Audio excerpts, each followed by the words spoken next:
All right, I think we're live. So welcome everyone to another Matt Maran Motoring live stream here on the Matt Maran Motoring YouTube channel.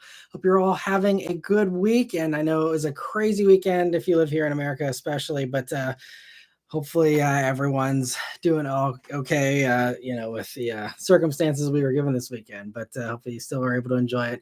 And so yeah, like all the other usual live streams, I'll be going for about 2 hours or so. I'll give priority answering to anyone who does a super chat or a super thanks, as well as anyone who's a member there with the green usernames. They always get priority answering. If you would also like priority answering, there's always a join button here on the video page. There's also a link in the description. But anyway, so yeah, I see a bunch of you have already joined in. Thanks so much for joining in. I see Brian, Austin, Kevin, Kyle, Grand Admiral, Danny, Mr. 705, Cars, Sean. And Sean, thanks also for gifting a membership right off the bat. I really appreciate the generosity. And I see Jewel was able to grab that, and so I'm sure he appreciates it as well. And he'll be able to join in here with the chat tonight. And Luke and Vishal, Raphael, Ace, yeah, so. All right. Yeah. See. Let me see. First question, or Brian says, "Good evening to you." And Austin says, "I know Matt doesn't get political on his channel, but I hope everyone in his circle is safe, and I hope we can bring the temperature down in this country. I shall say no more." Very well said, Austin, and I totally agree. And yeah, also hope everyone is doing okay and is safe. It's crazy. Yeah, I won't get into it too much because again, this is about cars, and I'm sure over the past 24 hours, everyone's probably heard enough as well. But yeah, it was crazy because it's Butler is not far from where I live, and we were actually at a little fair, a little carnival thing. It was about 25 minutes away from where that happened, and we had extended family that were affected and stuff. But thankfully, everyone is physically safe and everything is good. But yeah, it's crazy. And even we were driving home from the fair last night, and we saw a bunch of cops like flying down the highway the opposite direction, and all kinds of crazy stuff. So it was crazy to have it be so close to home here as well. It was, like I said, crazy weekend for the country. But and I agree about bringing the temperature down. The one thing that I'm always not going to be afraid to say is violence is never the answer. And I hope that's something that both sides, everyone in the world, can hopefully keep in mind. But especially as we go into these tenser months leading up to the election and stuff, I hope that everyone can kind of realize that yes, we're all very passionate, or many of us are at least, but violence is never the answer, and for that or for anything. But anyway, moving on to cars, and just wanted to clear the air and about all that. But Austin also says, Matt, what are your thoughts on Toyota's prototype hydrogen combustion engine? So I'm not sure of the new one that they have. I didn't see any new developments, but as far as the current stuff they have in the Maran and all that, it seems cool. It just, my problem with hydrogen is no matter how amazing it is, unless it runs on the hydrogen that is small enough, if it's efficient enough that you can like fit the hydrogen in a regular fuel tank, as far as the sizing, even then you still have the problem of the infrastructure. But like, I think there's a lot of hurdles with hydrogen, so I don't care how good any prototype combustion engine from them would be. I feel like it's going to be a long ways off. If you're talking about like the one that's in the Corolla race car that actually burns the hydrogen, I guess since you said hydrogen combustion, it seems cool. It just again takes up the entire hatch and the entire back seat in a Corolla hatch. So it's just it's a fun thing to play around with for a race car, a prototype kind of thing. But best case scenario, it could maybe turn into a race series or something like Formula E or something. But I think it's still decades away from prime time, if that. And MDKM, thank you so much for gifting 5 memberships. I really appreciate that as well. And glad to see everyone was able to grab those, but really appreciate the generosity there, MDKN. And Tear Blood, thank you so much for the first super chat of the night. They said, "Sup, Matt, any car you recommend for $7,000? I've been saving up to get a decent car through Craigslist/Facebook Marketplace."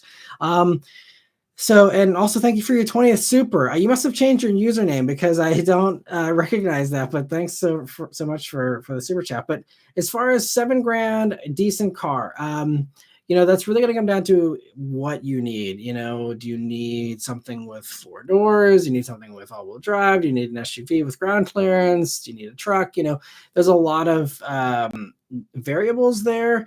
And I see Sean's chiming in about just get a Corolla. Yeah, so I mean, for me, there's a few different ways you can go with this. I could probably go on for 30 minutes about the different various paths you could go down with $7,000 on Facebook Marketplace or Craigslist. But I would just say my recommendation, typically speaking, would be to get something Japanese. That's going to mean something older than a comparable, American or Korean car or something like that, which still you could have decent luck with. It's just a little more of a roll of the dice. If you go for a Honda or a Toyota, you have a known quantity that's a pretty safe bet. I feel like most of the time. So you could go the main route of, Corollas, all the mainstream ones that everyone wants. Those are going to be a little higher price though. So what I would do, especially if you're flexible on what you need exactly, he says preferably a sedan. Okay, well then that, I was first going to say you can go for oddball stuff like a Scion TC, which is a little more under the radar. That it's 4 seats at least, even if it's not 4 doors. But like that's one fun one that I like to keep tabs on, because I think if I had $7,000 to spend on something, and I just want something reliable, I'd probably be in a Scion TC personally, because it's Toyota build quality and reliability, and you have pretty cool looks. It was a pretty cool car for the time. And there's not, I mean, they have some appreciation, but I feel like there's not a lot of focus on those in the marketplace. And again, it's a 2-door, so that kind of weeds out some people. So that inherently lowers the value a little bit because it's a little bit less desirable than something that everyone can use. But yeah, I would say preferably something Japanese would be my recommendation. I mean, there are some other good things you could get, but also the Japanese stuff's gonna be better on gas and all that too. So yeah, that would be my recommendation. And I've told this to other people too who are like, oh, I can't get an affordable car for whatever price tag you want to say, and it's like, just go older. Like I would rather have an Accord or a Corolla or a Civic or Camry that is 5 years older, even probably 10 years older than a comparable newer American vehicle or something like that. I think that yes, you have an older car and stuff, but I mean anything that's $7,000 is not going to have CarPlay or modern conveniences really. And a lot of them, again, like the double din units you see in all of that stuff from the 90s and the 2000s, and the Hondas and the Toyotas all have those screens you can easily swap in an aftermarket head unit if you want. So, that would be my recommendation. Is if you got to go old, if you got to go high miles, that's fine. I'd rather have an Accord with 200,000 miles than a Cobalt with 100,000 miles or something like that. So, that's my thoughts on that kind of a price range and that kind of a thing that you're looking for there. Hopefully that helps you a little bit. Feel free if you have any follow-up questions. I'll try and keep an eye out for your username there and see if there's any else. I said friends showed me some Infiniti Q50s. Thoughts on those? I don't think you can get one for $7,000. If you can get a Q50 for $7,000, it's probably not a good one. So I'm assuming you're talking about something maybe more expensive if your budget is a little more flexible. Q50s are cool. I've reviewed a lot of them. I had the Red Sport for a week. It's great. And older like G37s, G35s are good too. They seem to be fairly reliable. Infiniti's not the best with reliability, but they're certainly, I'd say, better than some others. Again, still not Honda or Toyota good, but I'd say they're pretty good. I think I've just remember those V6s burning some oil, but outside of that, they seem to be not too bad. But yeah, so those are probably most of my thoughts there. But yeah, I would probably avoid anything that's like, if it's too good to be true, it probably is. So if you find something that's like newer, it's pretty nice, definitely run a Carfax on it or something and make sure that you're getting something that is on the up and up. But you got to be suspicious of anything that looks a little too nice if it's $7,000. So yeah, but best of luck with your search. And I know especially Marketplace and stuff can be a zoo. So I know that's probably, going to be a little bit of a headache. So hopefully it goes all good for you. And Insania117, thank you so much for a super chat as well. They're saying, you're basically my girl's favorite YouTube reviewer. She wants to get into an all-wheel drive car, 40 to 60 grand, used or new. Golf R, S3, GR Corolla, Beamer, or other. Okay, so all-wheel drive car, I mean, if she's considering those, I'm assuming she, is an enthusiast that likes performance and all that. So personally, I'd nix the Beamers myself. And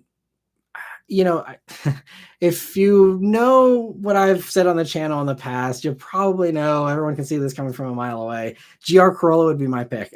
So I love that car. I adore those things. They are so much fun.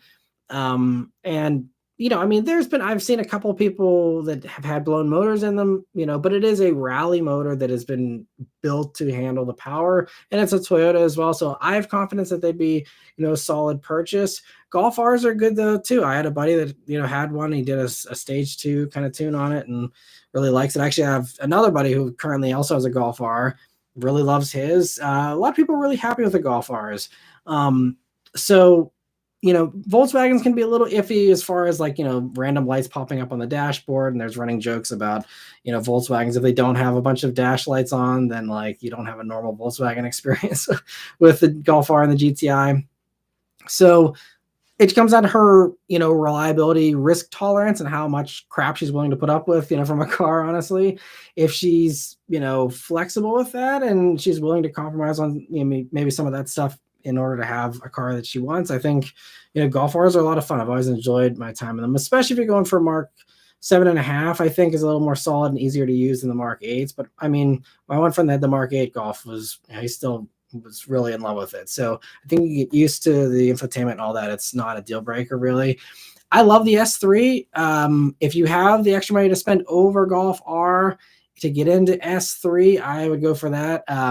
It's also tempting if you're talking 60 grand. Now that's not quite new RS3 money, but if she really wants something fantastic that arguably is actually probably better driving than anything listed there, see maybe a 1 or 2 year old certified pre-owned RS3 could maybe be the play if you can go up to 60 comfortably. Because I think you could hopefully find some of those of this current generation RS3. Maybe not. I haven't looked on the used market for those much, but that would probably be another solid pick because the RS3 is just pure magic. S3 is great as well, but it comes down to how much you value the Audi thing. Because if you don't care about that, S3 is basically a Golf R underneath. So if she wants a Golf R sedan or just likes the Audi Prestige, then that's fine. I actually would rather have the S3 over the Golf R myself as well if you have the extra money. But I think RS3 would probably, a lightly used one of those, or GR Corolla would be my top 2 picks. And if she really wants a crazy hot hatch, I don't know how she feels about electric vehicles, but I currently have an Ioniq 5N this week. Stay tuned for that review. That is going to be a good one. Cliff notes, it's amazing. So again, those are 64, but I have seen a few thousand off on some dealers are already offering discounts on those. So I appreciate the support on that. Yeah, you're in for a good time with the Ioniq 5N review. That'll be coming up here in a week and a half. But so I would say those are probably my top 3 as far as all-wheel drive, hot hatch, kind of smaller thing like that. That would probably be my top ones. Can't go wrong with any of them. They're all honestly really fun, great cars. And so, depending on what her personal preferences are, and, some people have, interesting little things that are, triggers for them they don't like or they do like, so depending on how that all plays out. But I think overall, you can't go wrong with any of them, but those are my thoughts on those. Dave's suggesting also Mazda 3 turbo all-wheel drive. If you want to go lower, you could do that because you can get a loaded one of those brand new for 35, I think, maybe 37 now. But that's not going to be as dynamic as all those others. But also a very nice vehicle if she just wants a bunch of punch in a straight line and save some money. Mazda 3 turbo, absolutely. I love those. That's another great choice for sure. And thank you again, Insania, for the super chat. I really appreciate it. And let me see. Zachary called it. I see. He says, GR Corolla mentioned drink. Yep, I knew everyone's. B. Mitchell, everyone. Yeah, like I said, everyone saw it coming from a mile away. So I'm too predictable.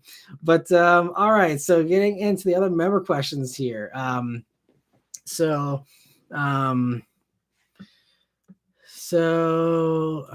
me see where we left off here. Luke says, sorry, I missed last week. I had to get up at 3 a.m. last Monday for work, but totally don't blame me for that. I've had plenty of early morning wake ups for early flights and stuff, and it's tough going to bed late whenever you do that. So I totally understand.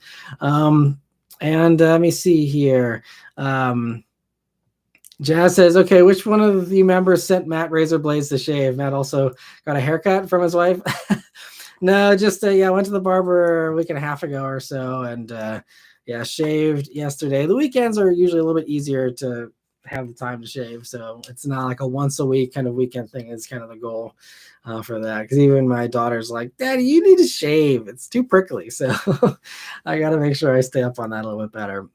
So my daughter's on your side, Jazz, so you got an advocate there on the shave side. And I see Cheese Floor says Butler's like 30 minutes from him too. Yeah, it's crazy when it's always that close to home. And Good Stick says, when do you think the size of cars will finally go down? The first gen CRV is the same size as HRV, but the new CRV is the same is the size of the older Explorers. I know. No, it's crazy. I mean, I don't know if they're ever going to go down, because I think, whatever. I love to lean on automotive history as far as looking at where maybe we'd go in the future based on how things went in the past. Whenever there's a massive downsizing in the 70s going into the 80s, that was because of the oil embargo and just all of that. Everyone just desperately wanting better fuel economy, and therefore forced a lot of people into smaller cars. But we have nothing like that now. There's no restrictions, and even as we go into an electrified era, if that continues in a reasonable pace here, even then there's no reason for smaller cars really. You don't have much of an efficiency gain. I think the only thing that you could see is maybe cars potentially get a little bit lower if companies want to really obsess over aerodynamics, but we saw how that went with like Mercedes and the jelly bean shapes that were dictated by aerodynamics and how much everyone hated that. So and honestly, there's not much of a gain, because, you see like the efficiency between that and something like a BMW, which is the same styling as the gas version. There's not really, much of a gain there. So I really don't see a world where stuff will get smaller. I mean, if I, go way out into the future, I mean, I could see maybe 100 years from now or something, cars finally getting smaller. If we just live on a planet with way more people that's way more congested than it is currently, then there might be, an incentive to be like, people are tired of having to navigate giant cars. It's kind of the same thing you see in Europe, where if you have a densely populated area or even cities here in the States, people are less likely to have large cars because they're just a harder thing to deal with in a close quarter kind of situation. So I think, that's the only thing is if you start to see more places just getting overrun with people, that could maybe incentivize some people to be like, I'm getting something smaller. But I really think we aren't going to reverse. I think it's going to just keep going, and I don't know if it'll continue to grow like wildly like we've seen in the past decade or so here, but I think that's I think large cars are here to stay, most likely. The only other thing that could possibly throw a wrench into that is if we have legislation to try and lower the height of these grills, as we see pedestrian deaths climbing. There's talks of like trying to do more of what we see in Europe, where like Europe has like explosives built into the hood to pop up and kind of catch a pedestrian in a way. And little things like that that are over in Europe. Some of that stuff potentially could come over to the States, and we have more pedestrian friendly front ends, which could change the sizing of vehicles a little bit. But that's the only thing. And now that we have everything gutted with the Supreme Court's decision of now there's everything's going to be a legal challenge, and there's not going to be regulation for hardly anything. I think that there's zero chance of anything like that happening. It's just going to continue to be more and more of the Wild West with corporations and what they want to do. So I don't think things are going to really change. I wish they would. I'd love to see smaller cars make a return, but it's just, I don't think there's any incentive for consumers to do that. And let me see. Sean says Matt needs to grow out the beard and hair. There's no way anyone sells him alcohol no matter what ID he shows. It's true. I mean, honestly, even like, so I'm now 34. Even as recently as like maybe not 5, maybe like 7 or 8 years ago, people were still like asking if I wanted a kids menu at places. So I did have a baby face for a while. I think I kind of like grew out of that, but yeah, it's I appreciate Sean suggesting that I might still look young. I think that's I've kind of turned the page on that, but I appreciate the compliment. Raphael says something new we should do: start each live stream telling us any cool cars you've seen during the week. I like that idea, and I have been like mentally taking notes of stuff that I saw. There's an interesting Kia Soul I was behind today that had a sticker on it that said it had over 200,000 miles on it. And it also it had a few other funny stickers I won't repeat. But then there was also there was one that was like saying like you're being recorded on forward and rear cameras. So a very vigilant driver. But then there was another funny one that they had on there, and I can't remember what it was.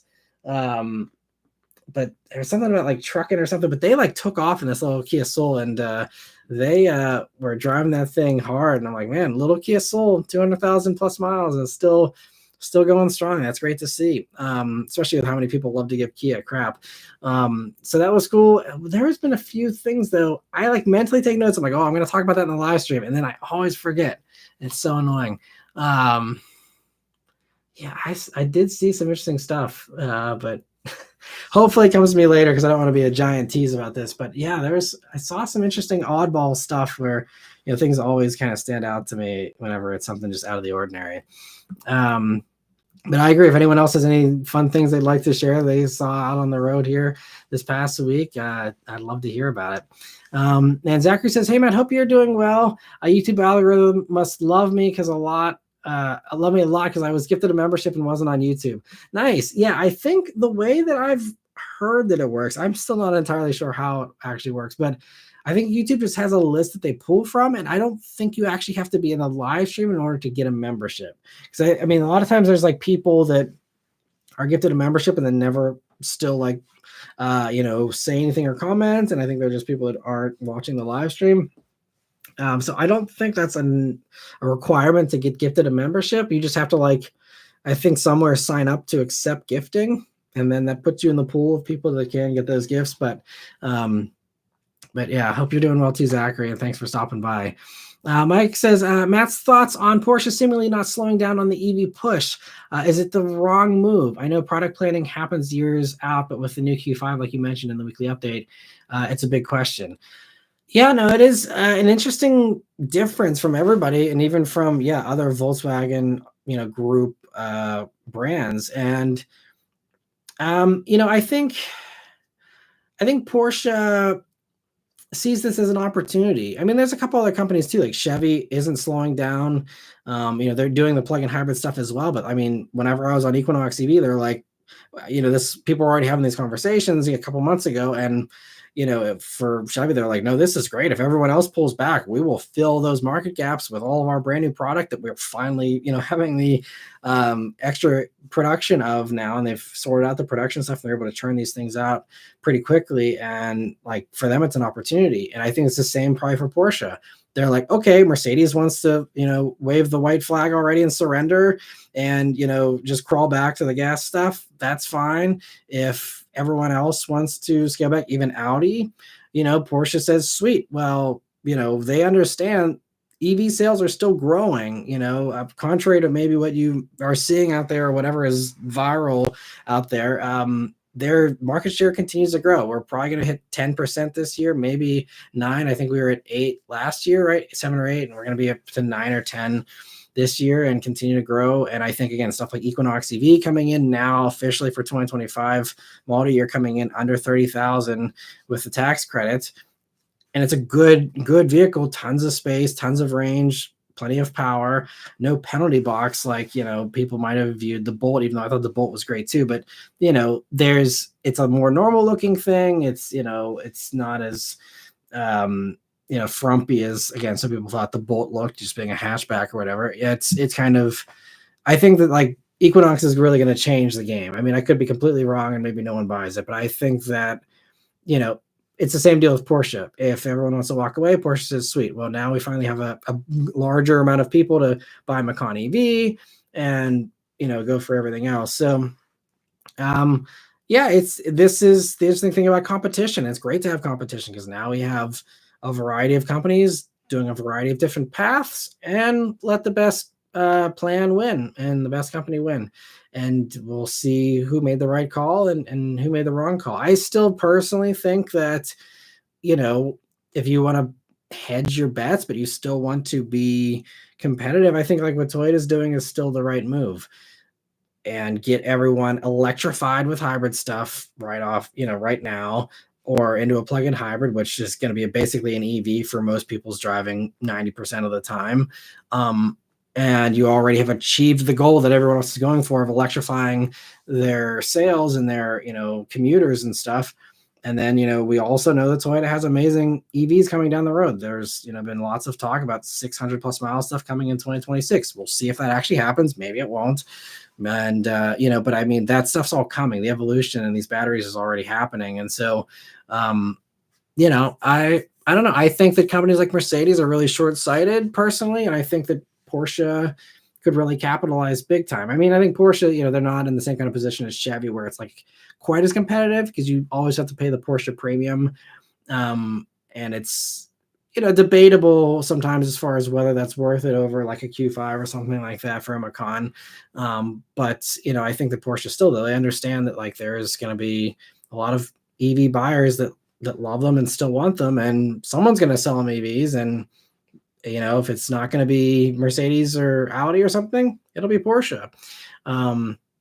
Especially since EV buyers typically, especially these early adopters, are not price sensitive, and they can go buy the Porsches just like they buy the Lucids and the Plaids and all that stuff. So yeah, I think Porsche is and I mean, just look at how much Taycan has evolved in just a couple of years and how much faster it's gotten, and the range improvements and all that. And again, we're just talking still first gen stuff here basically, so we just wait until we get a few generations in. It's going to be wild, and I think other companies will be playing catch up, honestly, like Mercedes and potentially Audi as well. Although Audi has a lot of electric stuff coming too, so I don't want to beat up on Audi too much. Mercedes is really the one that completely retreated and just were like, we'll have 50% of everything electrified, which is like 48 volt could be qualified as electrified, which is what they basically have right now. It's just like they basically said like we have no hopes for electrification at Mercedes-Benz, essentially, at least the way I took it.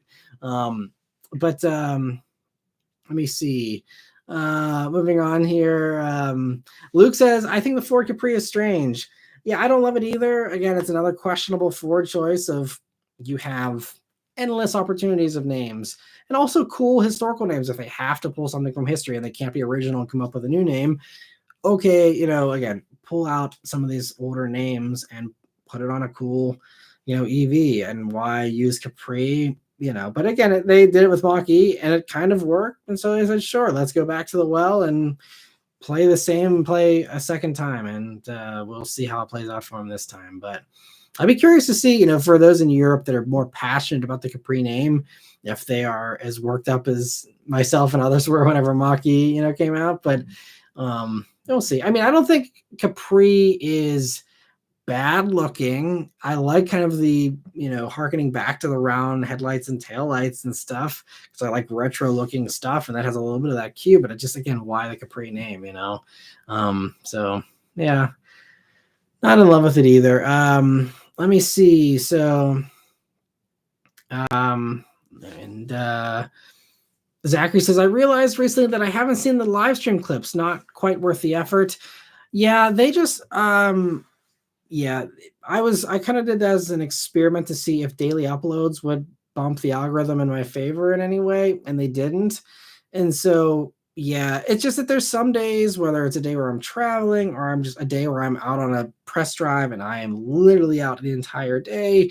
I mean, sometimes I was able to build up a little bit of a backlog of those live things, but it's also, some weeks there wasn't a ton of like search friendly questions that other people might be looking for, and so it was kind of a combination of like I was kind of running out of good video title, questions, but that just combined with, again, just being so swamped, not being able to keep up with everything. It was extra time, and at this point I don't have 30 minutes to spare anymore. Every second of every workday, is pretty much accounted for. So, it's just one of those things. If it's not going to help the algorithm and it's not going to get a ton of views, and it's not going to pay very well either, because those short videos get, one ad, and it's a very low paying ad at that, it just didn't really make a lot of sense. So that's why I ended the live stream clips. I still think it's a good idea. And if there is some future where,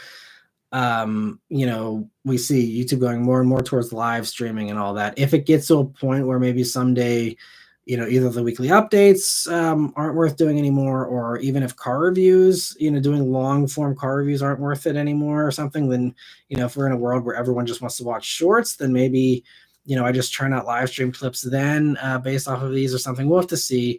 Or even, for example, if I end up getting some other job someday because I can't keep doing this, as my full-time thing, then maybe I do a live stream once a week, throw up a few of the clips and still kind of have a active presence beyond just like a once a week stream, as a way to kind of keep the channel going in the future as well. So you might not have seen the end of the live stream clips, but for now, yeah, I'm not going to be doing those here in the going forward in the future. But Sean says, I have a TC. It's great, and the back seat is really big for a coupe. Nice. That's cool you have one. I didn't know you had one, Sean. I love the TC. Yeah, I've always loved the TC. So glad you're enjoying it as well. And yeah, I always thought the back seat seemed pretty decent.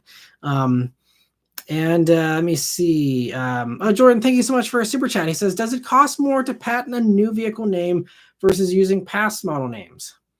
That's a good question. I don't think there's any difference in patents. I mean, I guess maybe if you already have a patent for something, but I mean, these companies have giant legal teams that they can file patents, and it's, rounding error on the daily expenditures, I'm sure, for the company. So I don't think it's that expensive to do a patent, especially if you got a corporate patent lawyer and all that turns them out and all that. So I don't think so. That's a very good question though, and I don't know the answer to that, but I would assume that it's probably not a significant difference there. But thanks, Jordan, for the great question, and thanks for the super chat. Good to see you here. And let me see. Dave's weighing in on the question about the $7,000 car. He says, I personally wouldn't pay $7,000 on a Civic. Those years weren't as good.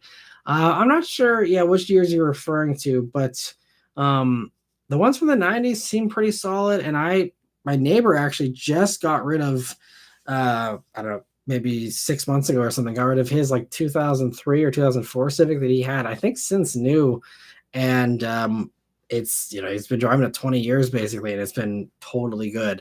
So I don't know. I mean, I guess it's one of those things, again, luck of the draw maybe, but I don't know. I feel like Civics have always been pretty solid in my experience. I'm not an expert, but that's just been my experience on them.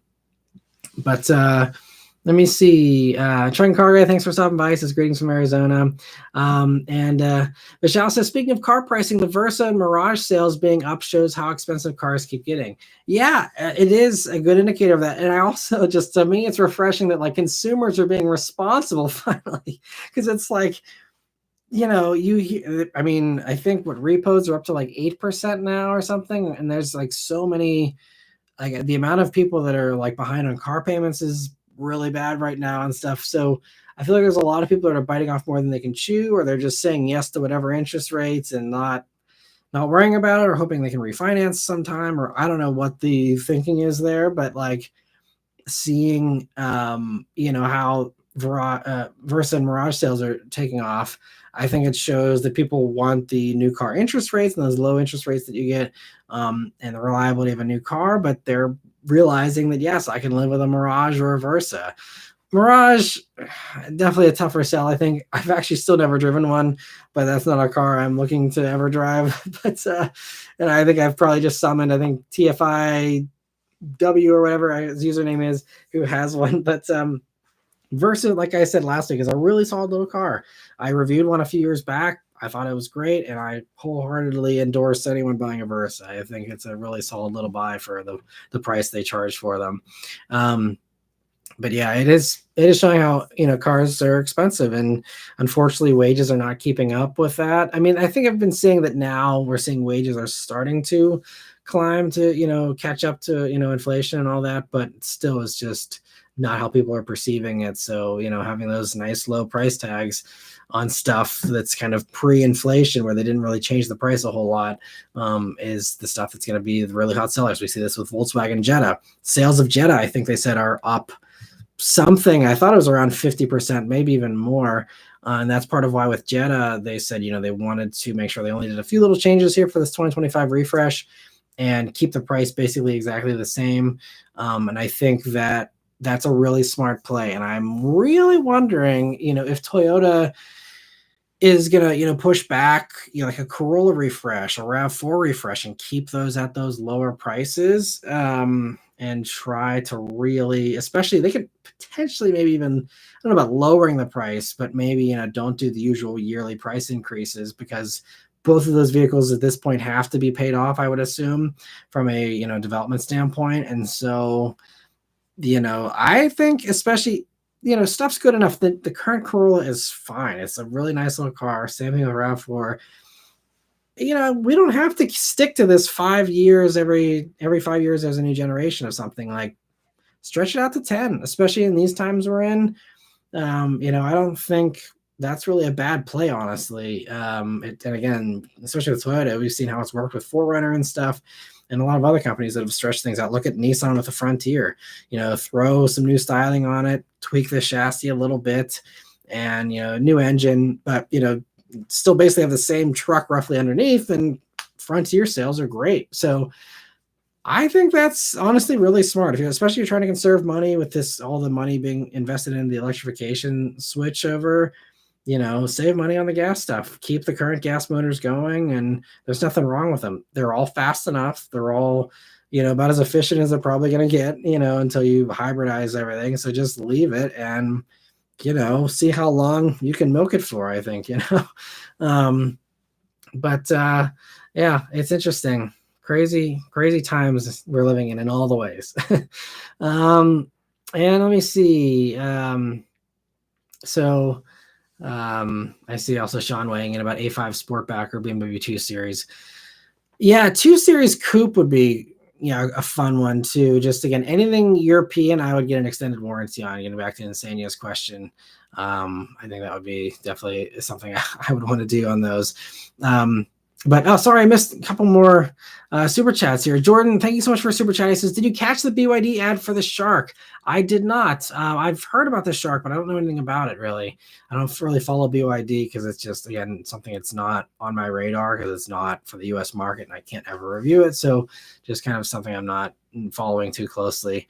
Yeah, it'd be interesting to see how BYD continues to push into other markets and how that all plays out for them. But Sean, thank you so much for the generous super chat. He says, looking for a Firebird to replace my old 86 TA and I had back when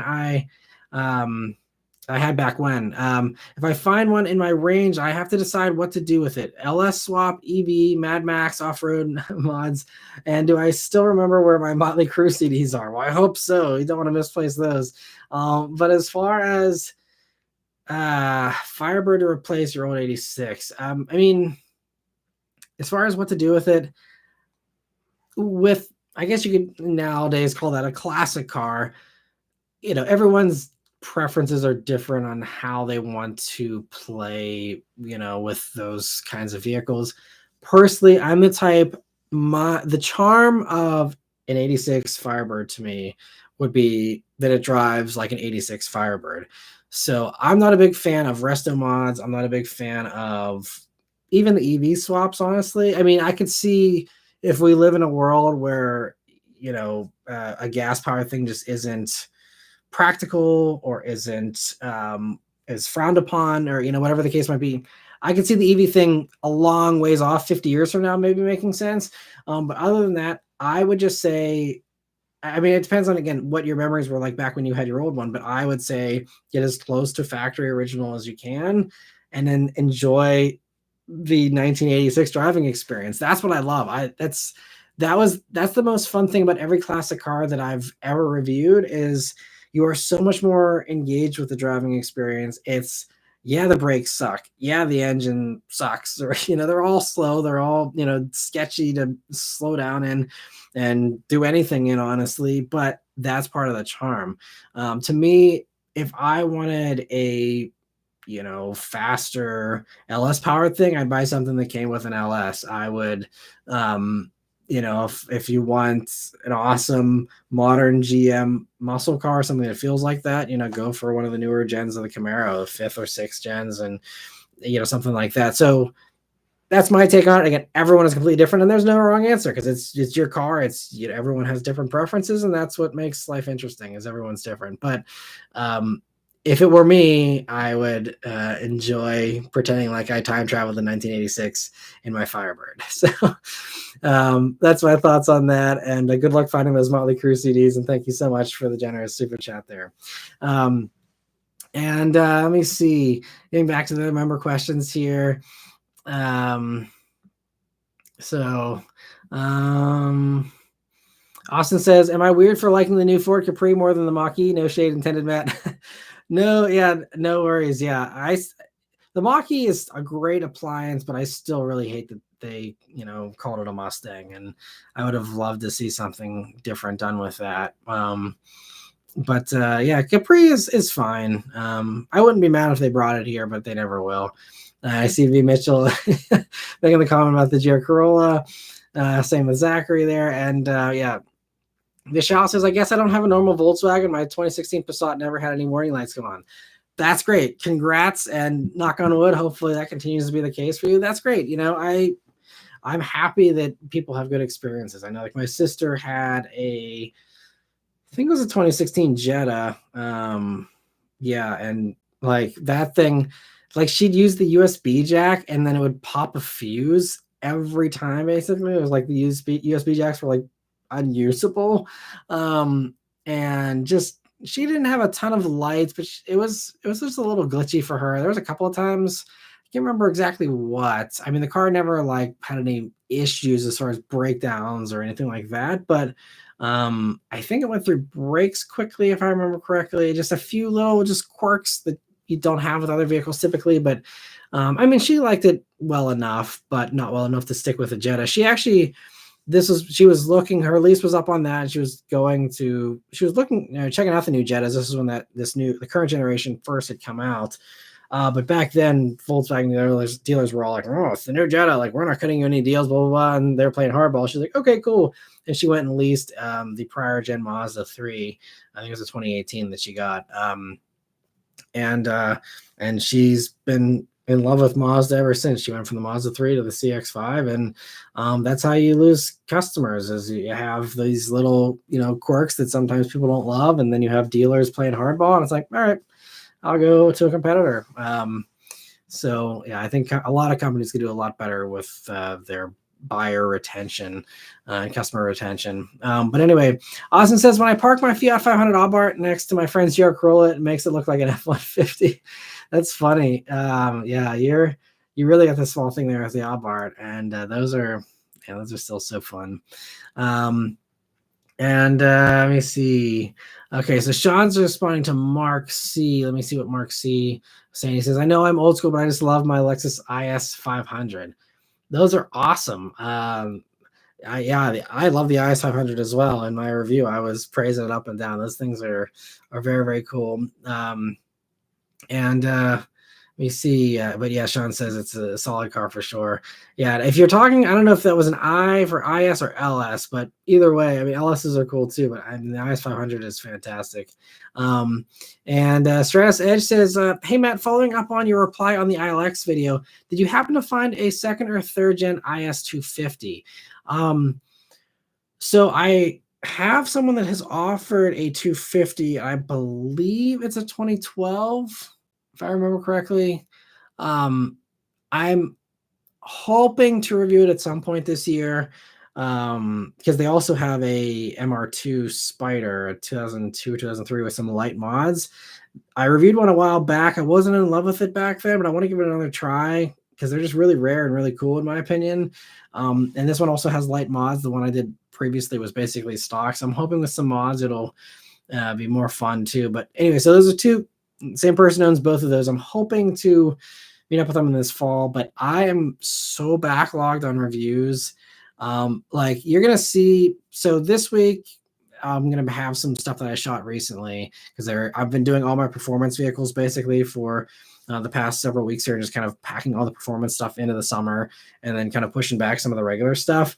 But you'll see some stuff here in like 2 weeks that I filmed back in April that's going to be coming out almost in August. So I have like a huge backlog. And so it's just trying to find a way to post everything is just like starting to be problematic. Because I want to have a big backlog. It's nice having a backlog, especially going into winter. That way I can turn down some press cars and maybe spare myself a few times out in the freezing cold trying to film a car review, which is never fun. But I'm just so backlogged that I'm gonna probably have to push the privately owned stuff back to the fall at this point, and even the stuff at Harrison Auto Sales. Like I still check their site to see if they get anything cool, basically every day, but I'm almost like hoping they don't get anything cool in because it's going to just push all these other vehicles back. And I feel bad that I usually don't have this long of a backlog, and I feel bad for manufacturers. Like send me a press car and then they don't see anything for like 3 months. So I don't want to have too much of a backlog. So sorry, long answer, but I'm hopefully going to film at 250 at some point. But it's not going to be anytime super soon.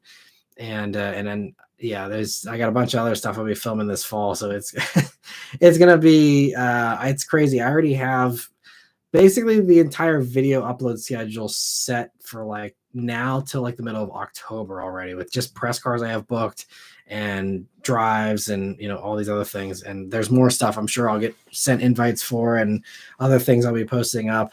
Including I'll hopefully be doing some supercars here either late fall or into the winter as well, that I will have filmed in the fall. But so those of you who maybe are excited about supercar reviews, I know there's not a ton of people that love those, but I'm going to probably be driving some new cool stuff here this fall, hopefully as well. But anyway, MD Kansas is trying to get some parts from Shark Racing and Maxon Design for the end, but my bank refuses to let me. Yeah, it's a slippery slope with mods, right? It's one of those things that there's always new fun parts to add on whenever you catch the mod bug. I remember those times, even though I was never super into modding my cars. It was always like, oh, I could do this, I could do that, and you kind of just let your imagination run wild. But Sean also is asking, Matt, do you ever see old Pontiacs for sale in your area? I'm looking to get Firebird there, and I'll have to drive. Looks like I have to drive quite a ways for a good deal. There's it depends. I actually have an old friend who has like an 80s Trans Am. I'm pretty sure he still has it and really loved it back whenever he had it way back when. But I never really see any old Pontiacs. One cool thing, getting back to what Raphael mentioned earlier about seeing cool stuff, there was someone who put out a 1950 or 1949 Buick four-door that was up for sale locally nearby, and it was like patina and stuff that looked like it was actually pretty well taken care of. And I was like, oh man, I still desperately want an old classic like that. But yeah, I don't ever see any. I will keep an eye out though, Sean, now that I know you're on the hunt for a Firebird or Trans Am. If I happen to see any, I will definitely keep that in mind. And I'm not sure if you're in the Discord server or not, but if you are, definitely I'll try and maybe post it up in there or something. But hopefully, or nothing else, I'll just mention it here or whatever. But I'll keep an eye out for you, because that'd be cool to see you get a new one or get another one that's new to you. But let me see. And must be Kyle, thank you so much for a super chat. And I see you retracted it. Hopefully it gives you a refund if you retract it. I'm not sure how that works, but thank you for another one. He says, just test drove a BRZ and fell in love, but also looking at RC 200. I guess you probably mean 300, right? Is what the lowest RC is, if I remember correctly. This is, any thoughts or too similar to call? RC is very different from BRZ. So as far as preferences, I've never driven the base RC. I've only driven the 350 and the F. So I'm not super going to be a great source of info for you, unfortunately, for the base RC. But as far as RCs in general, compared to BRZ. RC is a ton of fun. And being a Lexus, it's going to be super reliable, probably even more so than the BRZ, honestly. So really solid buy. The thing with RC is that infotainment's, just a little bit more obtuse than it is in the BRZ, especially if you're test driving a new BRZ that has, modern smartphone integration, all that. I guess RC maybe has that now. They swapped in the touchscreen, I believe, last year, if I'm remembering correctly. But it's still just like that older interior, which some people love, some people hate. I still like it though. I mean, I just spent, some time with an RC350. When was that? Like 6 months ago or so. And I mean, I really liked it still. But as far as the differences between the two of them, it's bigger, it's heavier, it's more comfortable. But it's less raw. So if you love the BRZ, it comes down to what did you fall in love with the BRZ? Was it the lightweight feeling? Was it the smallness? Was it the simplicity? Was it the manual, which obviously you can't get in the RC? Depending on what it is that you loved about the BRZ would influence what I would recommend as far as which direction. I see the response series has also been a fan for like 10 years, and I love you. I appreciate that. Thank you for the support. And it says Lexus interior is beautiful though. I agree. It is. And so if you will appreciate that nicer interior and the luxury, so he says hate no manuals. So I'm guessing you mean you hate manuals. It's a little unclear there, but I think if you can appreciate the Lexus interior and you have the extra money to spend on the RC, then definitely test drive one if you can, for sure. Even a used one, just some RC, just to give you an idea. Even if you can't find exactly what you want new to test drive somewhere, but I would definitely try it out. But yeah, it's a different experience, even though they're both rural drive based coupes. It's bigger. You're sitting up a little higher. There's a lot of differences there. The transmission, being an automatic, it's also an older automatic, which means it's simple and it works pretty well, but it's not going to be the sportiest. Manual shifts are slow, probably slower than even an automatic BRZ for this new generation.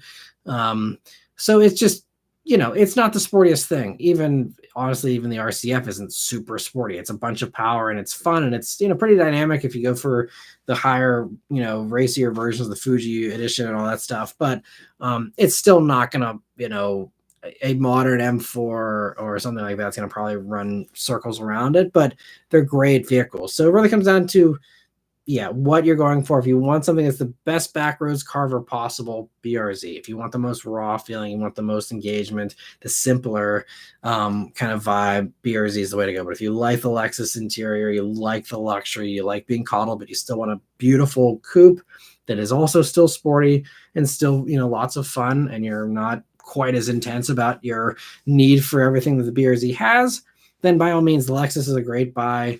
Lexus has great resale, great reliability. I can't say anything bad about a Lexus, really, honestly. So that would probably be, he says, RC has no manual, so that's a big miss on Lexus's part. Yeah. So, but if you do love a manual, then yeah, you just go for the BRZ, of course. Yeah, because I don't think Lexus has ever offered a manual, aside from IS300, I think, right? That was it. But yeah, so hopefully that helps you a little bit. Thank you so much for the super chat. And if you have any follow-up questions, I'll keep an eye out as well and can help you as much as I can. Hopefully that helps a little bit. And getting back to the member questions here. Let me see. I'm going to drink while I find my place.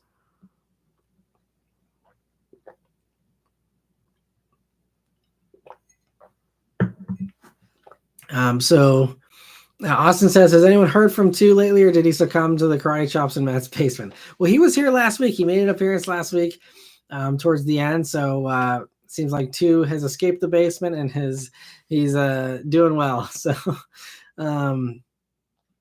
yeah. And let me see. SLMD says, what's a small car that surprised you with a roomier interior than expected? The first thing that jumps to my mind is the Chevy Trax. The new Chevy Trax, the back seat is probably even slightly bigger than a RAV4. and it's probably bigger than even like CRV and stuff. It is a huge backseat for a subcompact, which is I think part of why you see a zillion of them on the road. At least I do. I see tons of the new Chevy Trax everywhere, and I actually just saw an Invista, and I haven't seen too many of those yet. And I thought those would sell just as well as the Trax, honestly, but they haven't, at least around here. But I'm starting to see Invistas popping up slowly, so maybe those will catch on eventually here too. But the same deal, huge backseat in that too. So I think that's the biggest one from a surprise standpoint for small cars. I feel like there's one other one too, though, that really impressed me, and I can't remember what it was. I feel like it was a sedan, but I can't remember what sedan it was. I mean, Versa's not bad, honestly, for what it is. It does have a pretty big back seat, but I feel like there's something else. I know one thing that's not a small car, but the Passat, whenever that, this current generation, or I guess now the final generation of the Passat in the States here, when that first came out, and I did my review in 2016, I mean, that was the biggest backseat in its class for the time. I think it still is one of the biggest ones. It was just like huge, and that really kind of impressed me back then when Passat came out. And all these compact sedans these days, though, especially like Civic has a really good usable back seat that's kind of bigger than you would expect, I think. But I think, yeah, Trax and Invista take the cake for me as far as really surprising amounts of backseat space. And Brian said he saw a Tesla Cybertruck this week. Nice. Hopefully it was being driven safely and far away from you. But yeah, they're starting to pop up little by little here. Austin says, Matt, what are your expectations for next Civic Si if the hybrid has more power / torque than the current model? I don't know. Honestly, I don't know what to expect from Honda anymore, because they're content to just stick it at 200 horsepower. I mean, my mind was blown whenever, we went down 5 horsepower. The old generation was 205, and then went down to 200. I'm like, in what world is your sporty vehicle having less horsepower? Like, I think Honda's probably actually the only company to have done that I can remember in the past 10 years, to say, hey, here's our new performance one, and it's now slower than before, or at least as far as horsepower goes, it's slower. And so because of that, I have no clue. They could drop it down to 195 horsepower for the new generation, and then that wouldn't throw me. So I don't know. I mean, yes, if we're talking about another company, any other company, honestly, and you would go for the logical thing of, we're going to have more power to obviously give you some separation between that and the hybrid.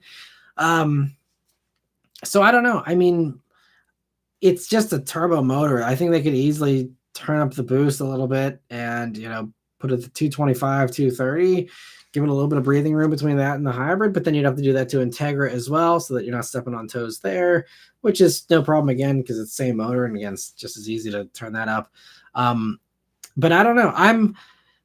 There's also a slight part of me, there's probably zero chance of this happening, but I think Honda would really win brownie points from me if we saw Civic Si using that same hybrid powertrain, but either paired up with a manual and then just adding the suspension stuff and everything, and say, look, it's just as fast as the hybrid, but we give you the manual and it's more fun, or whatever, better handling, sportier looks, and just go for that. That would be cool, because I think it's still insane, in this days of hybrid, they did it already with CRZ, and then they walked away from it. They did it with Insight as well for the first generation.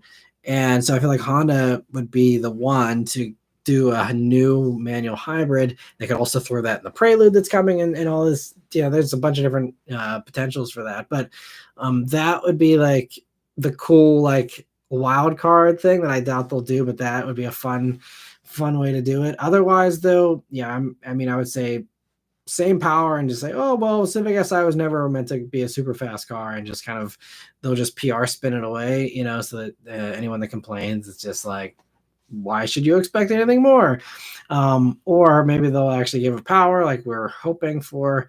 And then, yeah, I think those are really the only options. I mean, they could also, if they really want to get rid of the 1.5T motor, but I mean, that motor still is in the CRV, so I don't think there's any need to. But if they wanted to, they could also just put in a detuned 2.0T from Type R, and, have that as a new way to kind of evolve SI, and that would be great.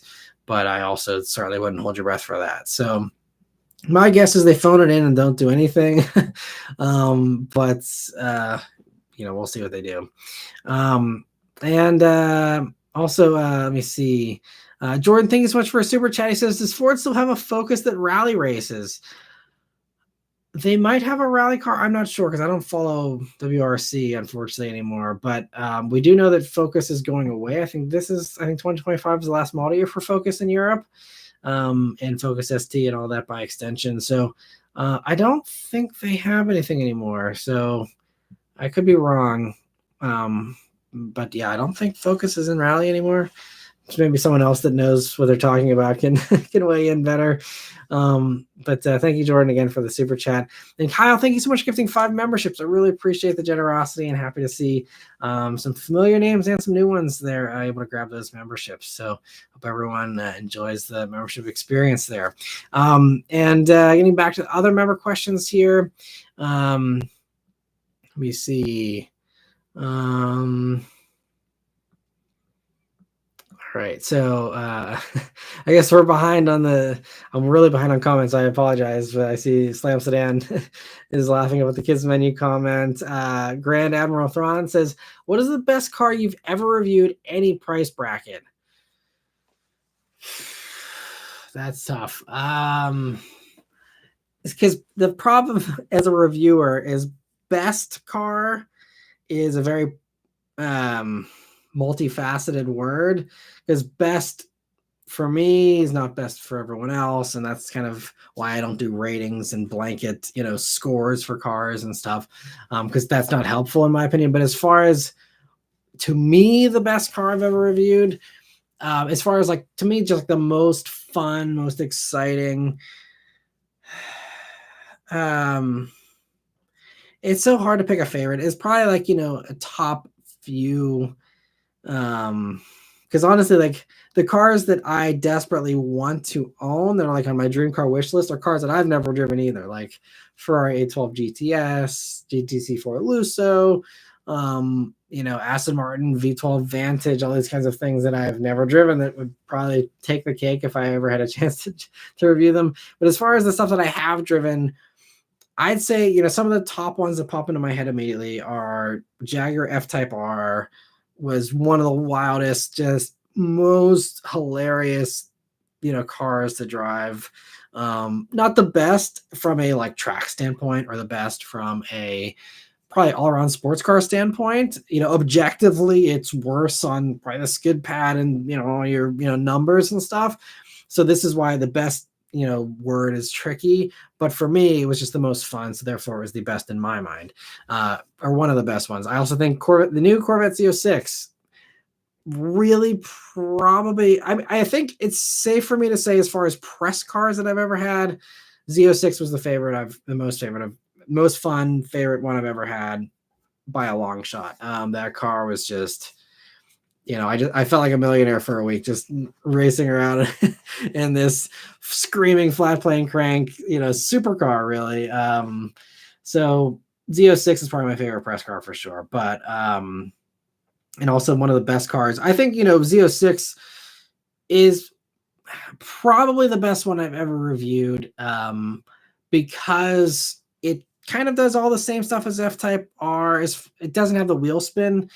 But just from the handling, the screaming amazing sounding engine, the red line of the engine as well, not just that it sounds good, but that it also has an insanely high red line, that it does such quick manual shifts, that everything is so easy to use, and it's not a pain to drive or anything. It's easy to live with. It's just good in like every single way, excuse me, pretty much. And so yeah, if I had to pick one, I'd probably say Z06 is the best car I've ever reviewed. I'm sure if I looked through my 600 plus car reviews I've done, though, now I think it might be even over 700 at this point, I maybe have a few others to pick out of there that I could, add in. I know from just an impressiveness standpoint, McLaren 720S also was really mind blowing to drive, and a very, very good car as well. But that, had some quirks to it and stuff. So not my favorite car I've ever reviewed, but certainly one of the most fun ones there as well. But yeah, so I'd say those are probably the top ones. I'm sure a few others too, but those are probably some of the top ones. I also, one last one I'll add is Cadillac CT5V Blackwing is a damn good car. Like, it's so good. And the fact you can get it with a manual, and it's also somewhat practical, as a family guy, and that's something I appreciate. So that's another one that it's like it's really, really good. But also this Ioniq 5N that I have this week, again, another spoiler alert, I'm a horrible person when it comes to marketing, but Ioniq 5N, I'd say right now is the best car I've driven this year. And that's even with E-Ray included, which I just reviewed, and a few others. I really love Ioniq 5N. Like, really. And I had high expectations and I really had high hopes. It was actually one of the most anticipated videos for me to film this year, personally for me, that I was curious about how that car drove. I was excited about it and what they're doing with it. And I think overhyped it in my head. And yet it still managed to exceed those expectations. And again, I don't want to explain everything because I'll save that for the video and you'll see, just my sheer joy in that thing. But that arguably is definitely in the top 10, possibly even top 5 best cars as well in a lot of ways. And I'm really excited, to just where that takes us. And, if other companies, I hope other companies just literally copy and paste what they did with Ioniq 5N as far as the shifting and the sounds and the way that everything is done. It's just so well done. But anyway, I will leave it at that for now for that. But Zachary says, my wife Babs got a membership last week, and it was the one time she wasn't on the live stream. Okay, interesting. So yeah, definitely don't need to be on the live stream to get the membership. So that's great to have the confirmation. Thanks for the info on that, Zachary.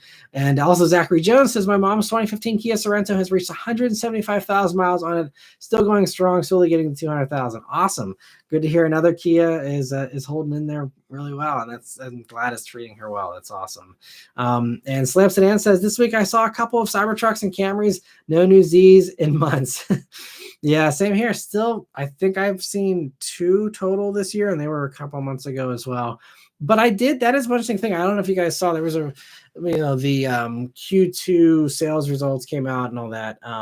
And it sounds like Z is starting to actually sell. I think they sold like well over 1,000 of them here in the past quarter. So still not as good as like GRD6 or BRZ or anything, but getting better. So 1,000 people bought them somewhere, over 1,000. I don't know where, not here, and it doesn't seem like it's anywhere else. Because again, this is something we've been talking about in the live streams here, that no one sees these on the road, but they should start to see some more because it seems like they're starting to get bought. So I don't know if dealers are finally caving or if production is just picking up more or what the deal is, but we will see if we finally start to see some Z's out in the wild. And let me see. Sorry, I missed a couple more super chats here. Jordan, thank you for another super chat. He says, never driven a manual, best easy learning vehicle. Honestly, so I really love the last naturally aspirated generation of Civic Si. So I guess that would be not the current gen, not the prior gen, but the one before that. I think they ended in 2014. Really easy manual. The shifter is fantastic. The clutch is super light and easy, but still very good with the engagement and easy to learn. And it's just a very easy manual and just an easy car to drive. So I love like up to 2014 Civic SIs. That is, I'd say, the best manual that I could recommend from an ease of use kind of standpoint. If you're looking for something newer, I think a lot of these newer ones that have the auto rev matching certainly helps. And I think even like the manual Corollas had like a stall assist thing to try and prevent you from stalling a little bit. So yeah, I think I'm trying to think of others. I feel like there's like another one too that that I would easily recommend, but I can't remember off the top of my head what other manual it is. But there's been some stuff that's been pretty easy recently. Even like new Civic Si is still really easy to learn and pretty good. What was I in? It's killing me now because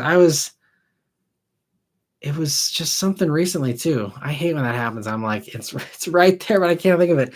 Um, oh, Elantra N, that's what it was. Elantra N was actually pretty easy, and it was actually refreshing because I had just had the GR86, I think like a week or two before that, and GR86, it's still a little hard to rev match your downshifts. I don't recommend it as an easy learning manual. But then I got into the Elantra N and I'm like, oh, nice. Like this is easier.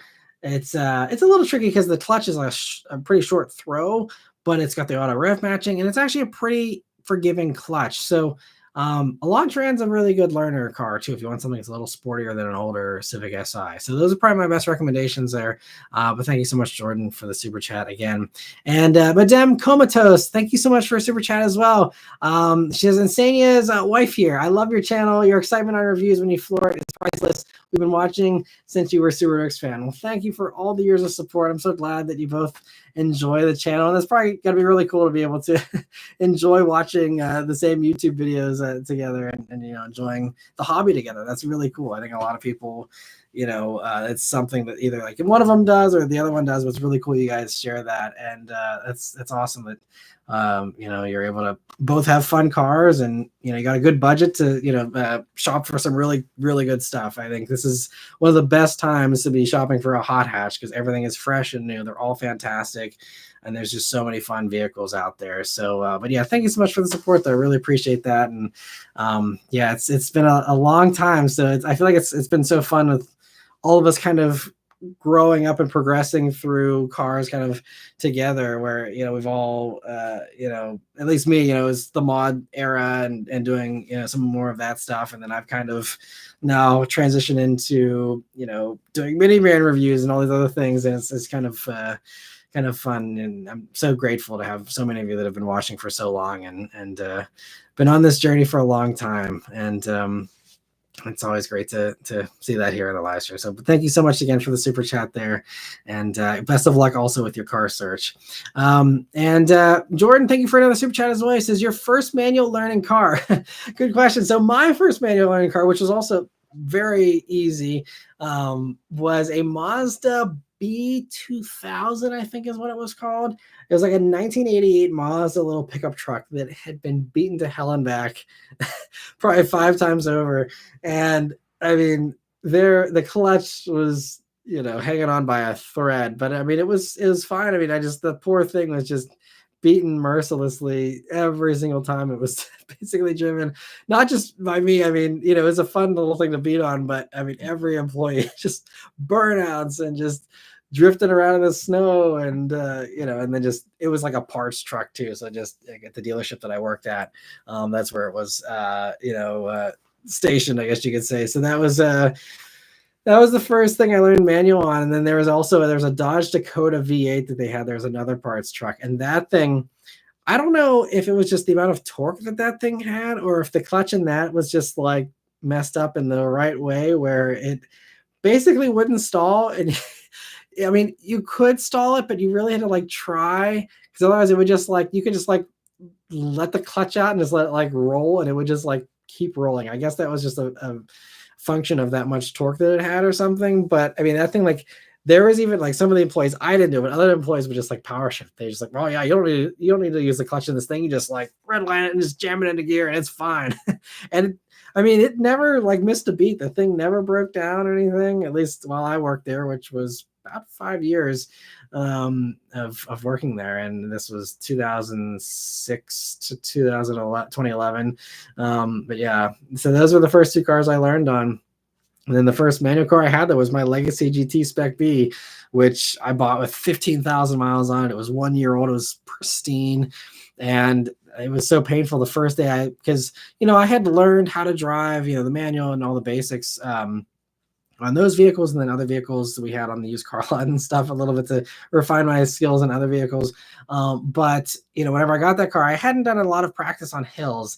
And my one coworker buddy was like, look, man, like, if you're going to be, you can't be rolling back on hills. You just bought your first manual car. Like, let's go to the local, like, little hill that was actually on the property for the dealership. He's like, you got to like learn how to not roll back in your brand new car. And I'm like, oh, okay. So like we went and did it, and I was roasting the clutch the first few times trying to not roll back on a hill, and it was painful. And, this brand new thing I was super excited about, but it was obviously a lesson I needed to learn. And I learned it, and and off to the races, and been driving manual ever since. So it's been, at this point, driving manual since 2006.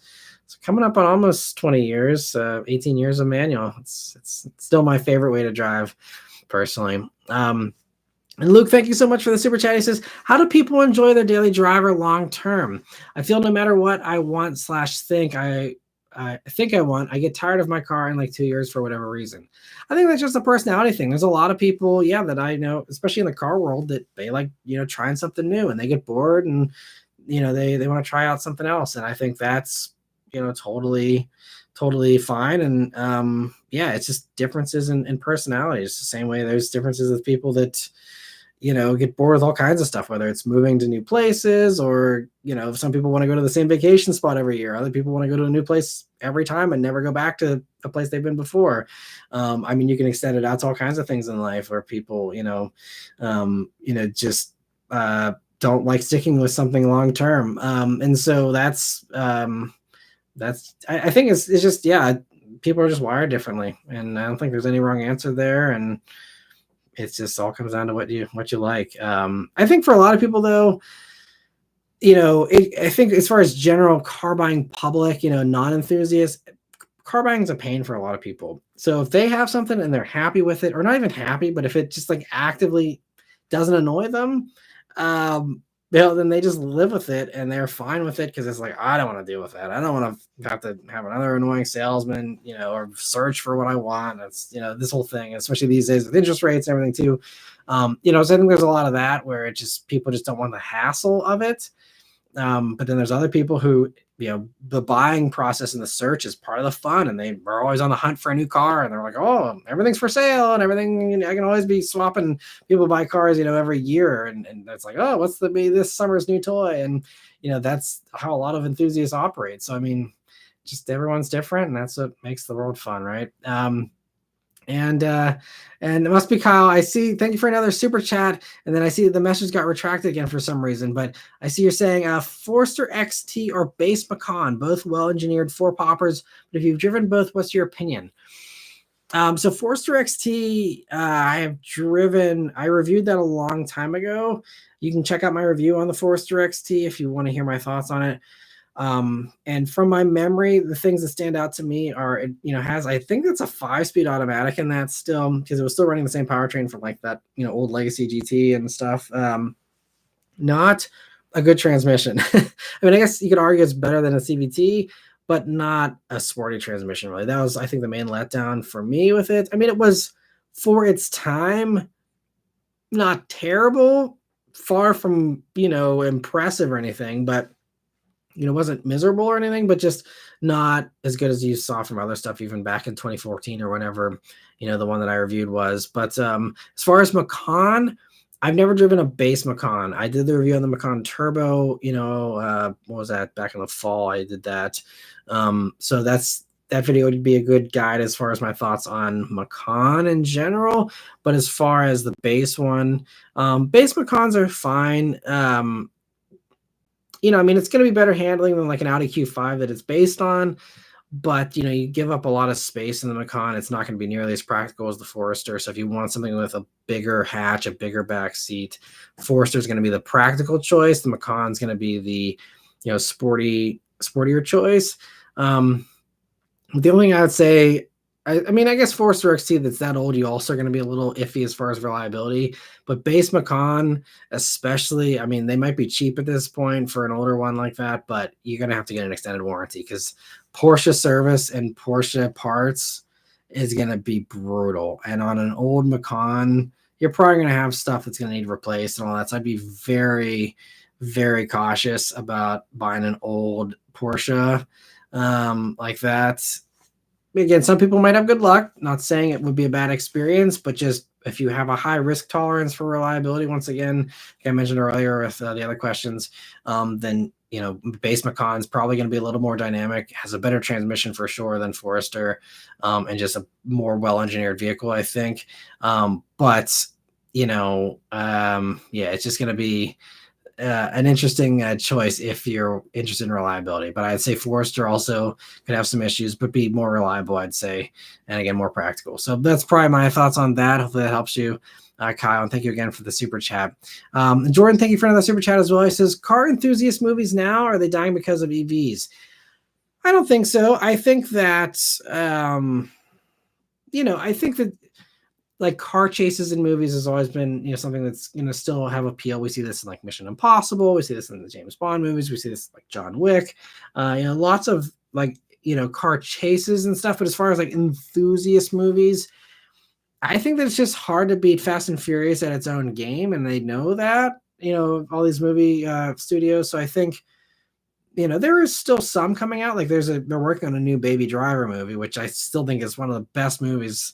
Especially for an enthusiast, just fantastic. I mean, the soundtrack is amazing. The driving is real stunts, no CG crap. Like it's real driving, which to me, like puts it over Fast and Furious heads and shoulders just for that reason alone. Because it's stuff that's actually believable, actually like impressive.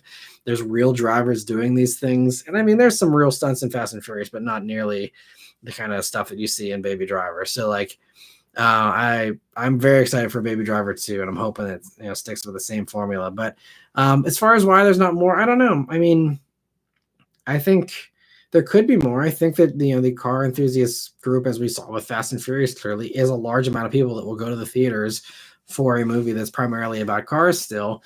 So yeah, it's a good question. I'm honestly surprised we haven't seen more people try and copy the Fast and Furious formula, and yeah, I don't know. We will see if maybe once they finally stop, if they do ever finally stop Fast and Furious movies, maybe we will see someone try and rise up and try and still, drain that well for the last little bit that of interest that there is there. I don't know. But yeah, I don't know. It's a good question. And thank you, Jordan, for the super chat. Jackson, thank you for a super chat as well. He says, looking at a BMW 128i as a daily driver, thoughts? So as far as generations goes, I'm guessing we just got the one generation here, right, in the States of the 1 Series. And I remember, I mean, those were coming out whenever I was working at the dealership, the BMW dealer that I was at, and they're great. I thought the 128s were actually pretty good. I think I actually drove a manual version back then. Again, I've never driven one on camera, but I remember it was a nice little thing because I think they still had the 6-cylinder, I believe, at that point in time, right? If I remember correctly. Still was just a great little car. Obviously, daily driver standpoint, I mean, the interior is going to be really outdated as far as infotainment and stuff like that, but I'm assuming that doesn't bother you. I think it's a great little daily driver. It's still a solid little BMW. It's a simpler one, so hopefully it would be more reliable as well. I still, like I say, for any German used car purchase, I would say get an extended warranty if you can. But outside of that, 128, I think, is a really solid little car. I haven't looked those up as far as pricing. I'm curious how they are priced currently, but if they're cheap, that could be a really fun little thing because everyone loves the 135s. But honestly, I think 128 is the safer play from a reliability standpoint because the 135, that 35 motor, I know there was some issues with those. Even when they were new, I remember a couple of them blew up, I think, at the dealer. But yeah, I think even these days, as they get older, they had some issues, in those early years at least. But the 128s, I'm sure it's a pretty tried and true inline six, if I remember correctly, and probably a solid buy. Now I want to go on like Auto Trader and like look up 128s now and see what they're going for. You got me curious, but I think it'd be a solid little buy if it fits everything you're looking for. But thanks, Jackson, for the super chat. Must be Kyle. Thank you so much for that super chat as well. He says, your Macan Turbo was great. Keep up the great work, old friend. Old Porsche valves might need some walnut blasting. Yes, exactly. That's one of the things you're going to have to worry about is the walnut blasting on the direct injected stuff from any of those German companies and most direct injected stuff in general for the most part. But so that, and then, again, just weird things, electrical glitches and all that, you kind of have to worry about sometimes. But anyway, thank you again for the super chat there. He says, just sending love. Feel free to answer other viewers' questions. I appreciate that. And thanks so much, Kyle. Means a lot. And let me see, getting back to other questions here from members. So where was I? Get another drink here.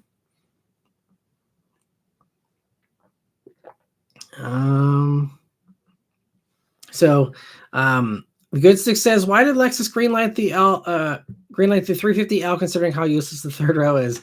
I think because dealers were desperate for a 3-row Lexus, and that was kind of one of those rare instances where a company can try to pivot. They're like, all right, let's add an extra 12 inches onto a 350 and try and work something up here. And I think that's kind of what they did there. So I think that it was just dealers. That's what it's always been. It's just been dealers who desperately wanted a crossover 3-row for people who don't want to go up to a GX or an LX or something like that. And this is why, I don't know about where you guys are, but around here, I'm already seeing tons of the Lexus TXs, tons of them. And it's just the Lexus that Lexus dealers have been begging for probably over a decade now. And they finally have it. Now buyers can finally buy them. And it's also a really good, 3-row. It's not just a 3-row, but it's, one of the biggest third rows, if maybe the biggest one in its segment. It's really well done. I love the TX. So I think that's, but I think Lexus in the meantime had that little stopgap just to try and toss a bone to dealers. But, obviously with things like that are rushed, it's just, wasn't the best execution, but they did the best with what they had to work with, I guess. B. Mitchell says, Scout is still all in on EVs on their schedule. Supposedly they're releasing their design at the Harvester Homecoming Show in Fort Wayne, Indiana on August 2nd. Oh, cool. I didn't hear about that. So that's interesting. I'll have to look into that. Thanks for the heads up on that, B. Mitchell. And yeah, I think, that one's going to be hard. It'd be really hard for them to pivot if they're like, Scout's going to be this all electric thing and they're doing all this development. And then all of a sudden it's like, oh, wait, let's try and find a gas engine from Volkswagen Group to put in here or something. That would be tough. So, I'm excited to see what they do with the Scout. It's going to be tough, but if they can beat Wrangler and Bronco to an electric version of those, and just basically if they're even close to as good as a Bronco or a Wrangler and they're electric, I think they could have a nice lead depending on how quickly Jeep comes out with an electric Wrangler. And, it sounds like Ford Bronco EV has now been pushed back to the 2030s because, again, Ford's slowing down a lot of their EV stuff too.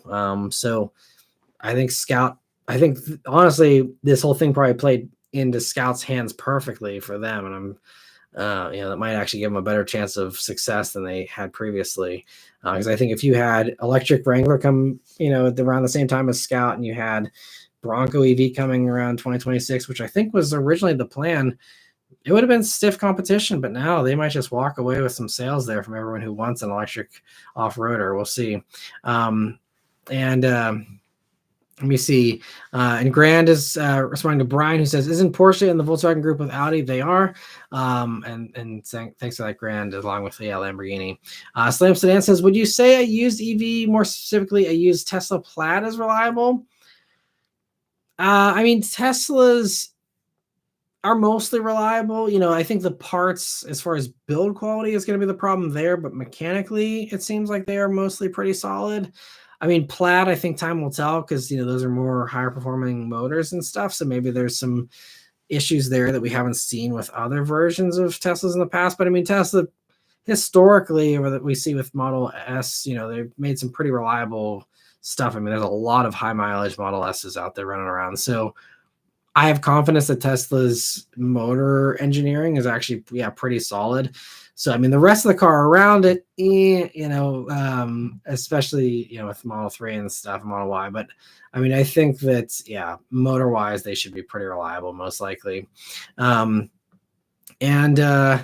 me see. And Jordan, thank you so much for another super chat. He says, EV plans step backs due to presidential election. No, it's mostly just the slowing demand that I guess caught some companies off guard for some reason, even though all the analysts were kind of predicting this for the most part all along.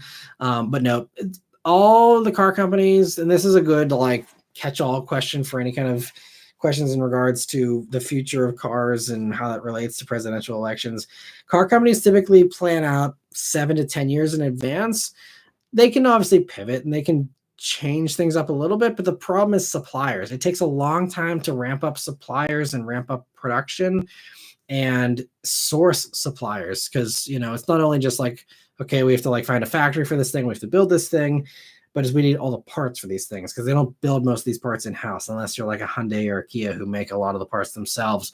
Outside of that, you got to say, okay, are we going to have Bosch do the windshield wiper motors? Are we going to have this company do this? We're going to have this, and you got to like get all these little suppliers on board online. You have commitments and contracts with them.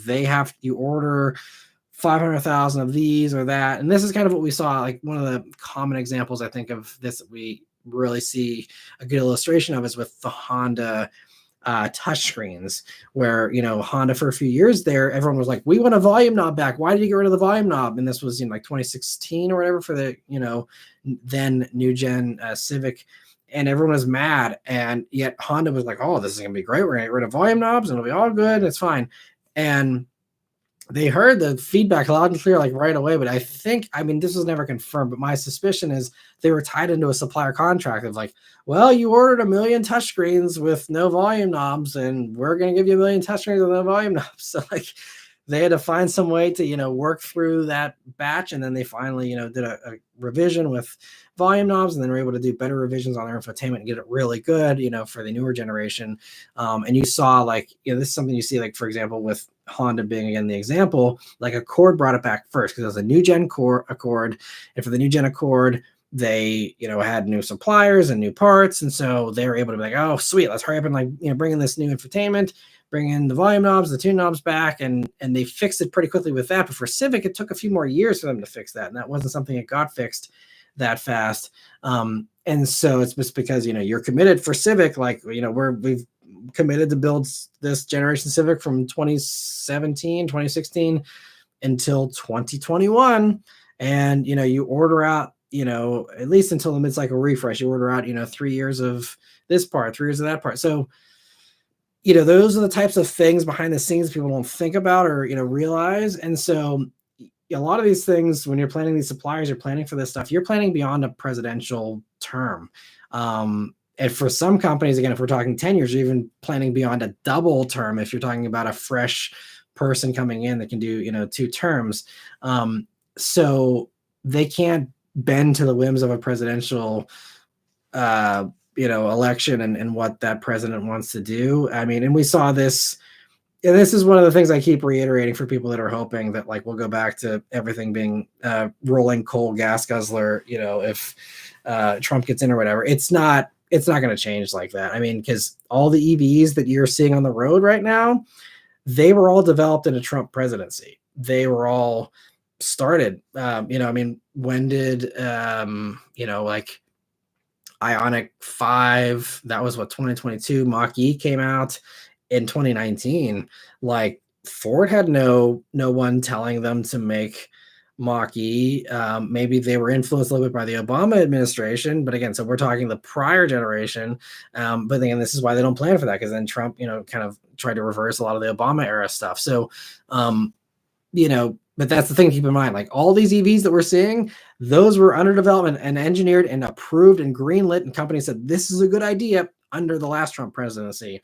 And then we see the product of that now with these. So if they were doing it in the first period of that, I have full confidence that again they don't change that up. And again, we're seeing like GM is pulling in plug-in hybrids from other markets. They're going to hopefully have online here in the next couple of years as a pivot, so they can do some pivots. They can try and scramble and do things like the RXL, like we were mentioning earlier from Lexus. We're like, we need a 3-row, let's hurry up and work something up.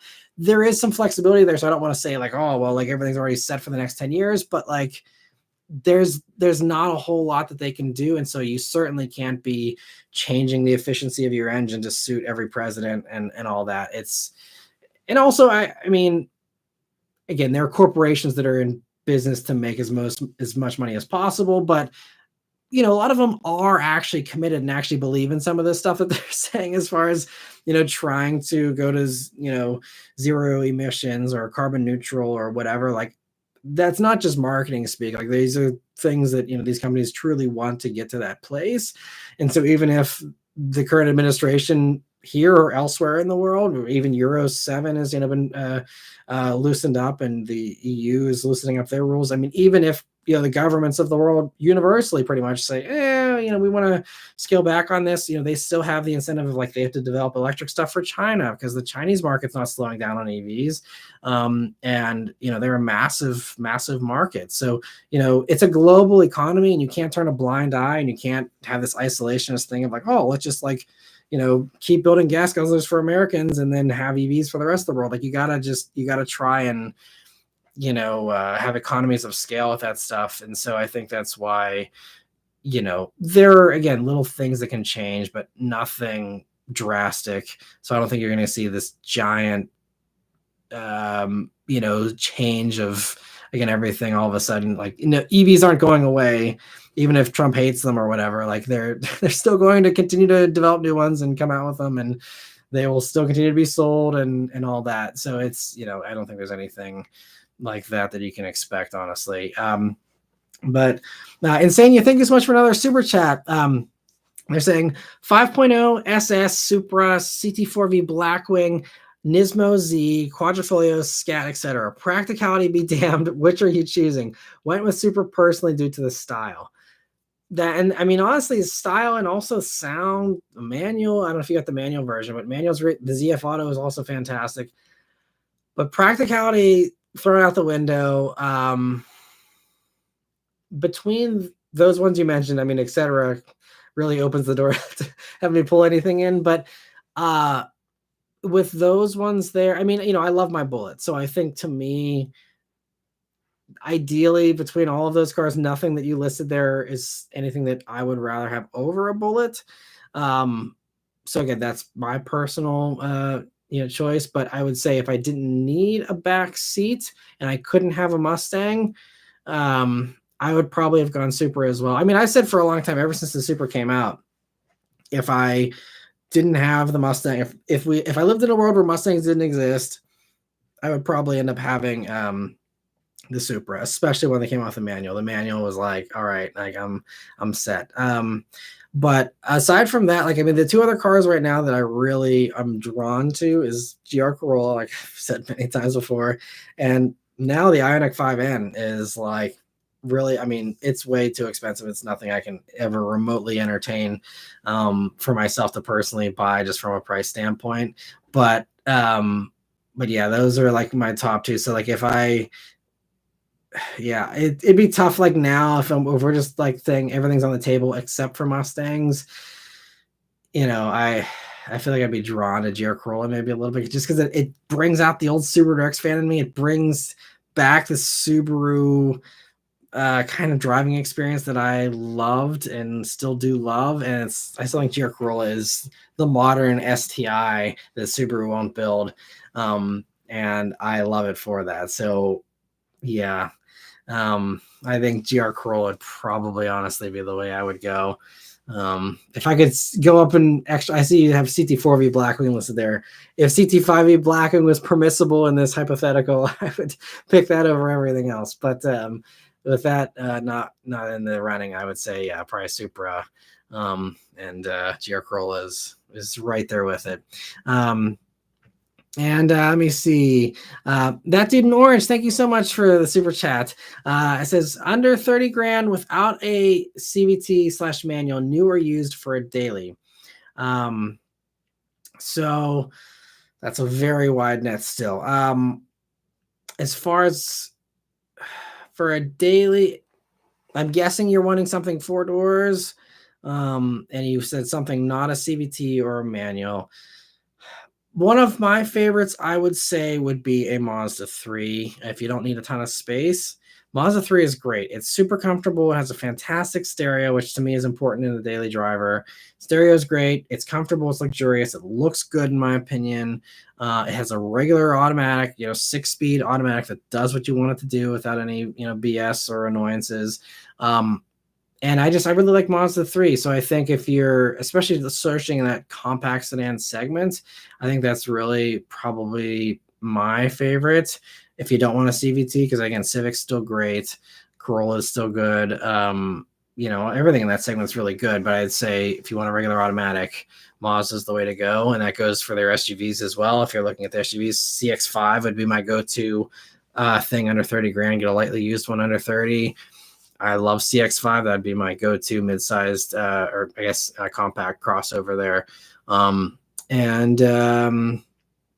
Yeah, honestly, those are probably my best recommendations. I'd go for one of the Mazdas most likely if you don't want a CVT. Let me see. Gladdy, thank you for the super chat. He says, what can Subaru do to improve WRX sales? I mean, WRX sales are really good. I don't think they honestly need to do anything because they're selling a bunch of them. Dealers are doing a pretty good job. They're discounting them pretty well and are stocking them well, stocking the right ones, because there's a good mix of manuals and autos and base ones and loaded ones. I think that actually Subaru and dealers are playing that whole situation very well with WRX. Because I mean, like one of my buddies, he wanted something that wasn't going to be a hassle to buy. He wanted something with a manual and all-wheel drive, and GR Corolla just I guess wasn't roomy enough for him. Wasn't his cup of tea, and WRX just did it for him, and it was easy. He was able to stroll down to his dealer, pick one up, and it was easy. And I think easy sells like really, really well. And I think people kind of undervalue the easy component. If you can make something easy for someone, it's a whole lot easier to do that, to sell it. And so I think WRX, they have a ton of them on the lot in a bunch of different colors, different transmissions, and there's discounts. And I think that's enough to just have everyone kind of overlook the lack of paint on the rear bumper and all the other shortcomings there. So yeah, I mean, beyond that, I think they're keeping it fresh with these additions. I just did the TR version, which again wasn't my favorite, but got some people excited. And now we got the TS here coming for 25. That'll, kind of give us that combo that we've all been asking for ever since the WRX came out for this generation. Is I wanted, adaptive dampers with a manual, and TS is finally giving us that here a few years later. And so I think that'll certainly get a few people that have, basically 45 grand to spend on a WRX, which is just insane to say. But people that have that kind of money and are willing to spend that on a WRX, that's going to get some of them excited. But I think, STI, it's just STI is what they need to do. Will they ever do it? If they change their plans, we'll see. I mean, currently the plan we had from a few years back was STI will probably return in 2028 as an EV was kind of the rumor. But we will see if that ends up happening or what they do.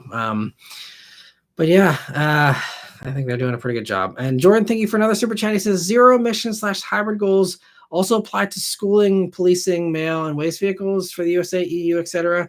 There's differences. So in the new emissions regulations that were approved, which again now could be completely thrown out. We'll see after the new Supreme Court thing. But if that were to stand, they had separate things for consumer vehicles, and they had separate. I can't remember what the goal was. I think it was like for heavy duty stuff like the trash trucks and all that. It was going to be like 2040 was the cutoff date for when they needed to be EVs. As far as like school buses, though, like school buses, I mean, I've been seeing a lot of reports that like Bluebird and all the like main school bus companies are having like multiple. I think they said they're sold out to almost 2030. Like everybody wants an electric school bus, and it makes a ton of sense. Like, hey, maybe our little kids that are like literally as tall as the exhaust, where this exhaust pipe's coming out on the school bus, maybe they shouldn't be breathing in like direct diesel fumes when they're getting on the school bus every day and stuff like. I think that's something that should have been EV a long time ago. But regardless, so like there's no mandates needed for school buses. Like those are going to go electric, it seems, automatically, very, very easily. As far as mail, there's the new agreements with USPS, and I think they're working with a few companies. We just saw actually the Canoe. I didn't know they got the contract because I thought it was like that weird like platypus looking thing that was going to be the new USPS delivery vehicle, but instead it seems like Canoe is building somehow got some contract, which I'm really happy because that Canoe EV thing looks super cool. It's like the cab forward design thing. And it seems like they're doing mail trucks now. So I think, there's some of that transition happening over time here. And so, yeah, I think there's different goals because they recognize, that whole sector is going to move slower, and they use those a lot longer, so it's not going to be as easy as it is for consumers that are swapping cars every 12.6 years or so is the current average. But yeah, thank you, Jordan, for another super chat. Getting back to other member questions here. Let me see where I was again. I'm sorry, I'm so behind on member questions as well. So all right, still scrolling up here. I'm going to try and go fast right now. I'm going on tangents tonight and I'm getting behind here. But Sean says 2015, it's an auto, but it has paddle shifter so you can pretend it's cool. I'm not sure what that was referring to. I'm sure that's from a while ago. Sorry, Sean. But yeah, paddle shifters. Some companies did it okay back in 2015, though, honestly. And Justin says, my girlfriend owns a Mirage with a manual and she absolutely loves it. No complaints about the power, and she loves the size and zippiness of it. That's great. I'm glad it works well for her, and cool she got it in a manual too. That's always kudos for me for anyone driving a manual. So that's awesome. I'm glad she likes it. And Luke says modern Versas are as good as 10 to 13 Civics. Modern Civics are as nice as a 10 to 2013 Accords. Cars are really growing. Yeah, it's impressive how they've grown. But yeah, that's why modern Versas are totally sufficient, I think, for the average person. And Vishal says, really have my eye on a Jetta as my next car, as the Passat I have as a hand-me-down for my parents. Really, it's priced well for what it is.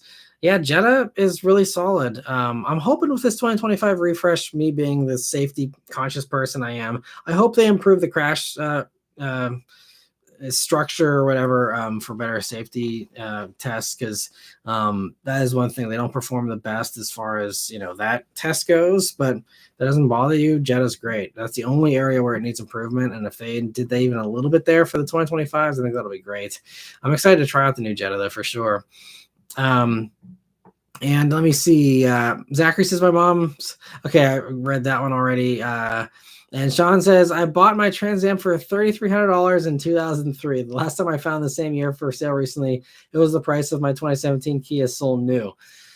Yeah, I mean, they have certainly appreciated those Trans Ams. It's a shame you had to get rid of that one, because I'm sure that car would be worth good money these days. And Dave says, Firebird 4th gen is good. Got the LS in 98. There you go. Great advice. Thanks for chiming in there, Dave. And Slam Sedan says, it's very hard to find an IS 500 in the used market. Interesting. I think that probably speaks for itself then, right? If no one wants to give them up, hopefully everyone's loving the IS 500. There's also probably not very many of them out there, but I think if you're having trouble finding them, that usually means they are either very rare or people really love them. So that's cool. And also they're super reliable. So, you're not even going to have anyone that gets annoyed about trading it away because it's giving them problems or anything. Zachary says, have you heard any rumblings of a refresh or a new gen of the Mach-E? Granted, with the all new S650, I won't hold my breath. So Mach-E, we did get a little refresh here for 2024, kind of like a later 2024 thing where they rolled out for, there's the new battery chemistry for the regular Mach-E's. The GT gets bigger motors, and I think even the regular Mach-E is now got a more powerful rear motor, if I remember correctly, and a less powerful front one, so it's more rear biased, especially for the GT version, which hopefully will fix that car's character, because right now the Mach-E GT drives like a hot hatch, and I remember I got torque steer from the front, the exact opposite of what you want in a Mustang or something you're trying to call a Mustang. It felt more like a Focus RS than it felt like a Mustang. But so yeah, since they just came out with those motors and stuff, and again, Mach-E sales are, slowing down. I would say they're probably going to take their time on a Mach-E redo. Or maybe they will feel the need to do something to, drive more sales. But I think, those efficiency changes are really good. And I think packaging wise and styling wise, there's nothing really wrong with Mach-E either. So yeah, I'm not sure. I don't think maybe we'll see like a little refresh or something where maybe they slim down the headlights to look more like the S650 or something. I don't know, but I wouldn't expect anything for a little bit. We'll have to see also with these EVs, like how quickly they change them, or if they try and pull a Tesla and sell the Model 3 as is, and just kind of do that kind of thing for, however many years they kept going. What was it, like 6 years, 7 years with Model 3 before they finally gave it this new refresh here? They might try and stretch it out too, because Ford basically reverse engineered a Tesla with the Mach-E anyway. So they may try and follow their playbook pretty closely, especially now that we're hearing that Jim Farley has a mutual respect for Elon Musk. Could mean that maybe the two of them are kind of secret admirers and are going to try and, copy each other a little bit there with how they play the EV thing. Who knows? We'll see. But Austin says, man, I'd love to see Pontiac come back, even as EVs. I'd love to see Pontiac come back as well. It's really a shame that they had to get cut. And Immutable Dew says, thoughts on the new Civic Hybrid? How does it compare to the SI? Can a 200 horsepower hybrid replace a 1.5T for fun with 50 mpg? So I guess if you've driven any like newer hybrid Hondas, you'll have an idea of how that drives. I mean, I haven't driven it, so I can't say how Civic Hybrid drives, but knowing what I know about the hybrid powertrain that I've tested in Accord and CRV and all that, it's not as direct. It doesn't feel, there's a little bit of a slushiness still there with how the direct drive thing works, and it's not going to be as engaging as SI with you being in a physical gear, shifting gears, instant throttle response. It's all a little mushier still in the hybrids from Honda. So to me, they like to, act like it's this sportier thing. To me, it's not that sporty feeling. It's a good hybrid system. I actually prefer it to some others that, like Toyota's is a little more slushy. So I prefer their Honda's hybrids over some others.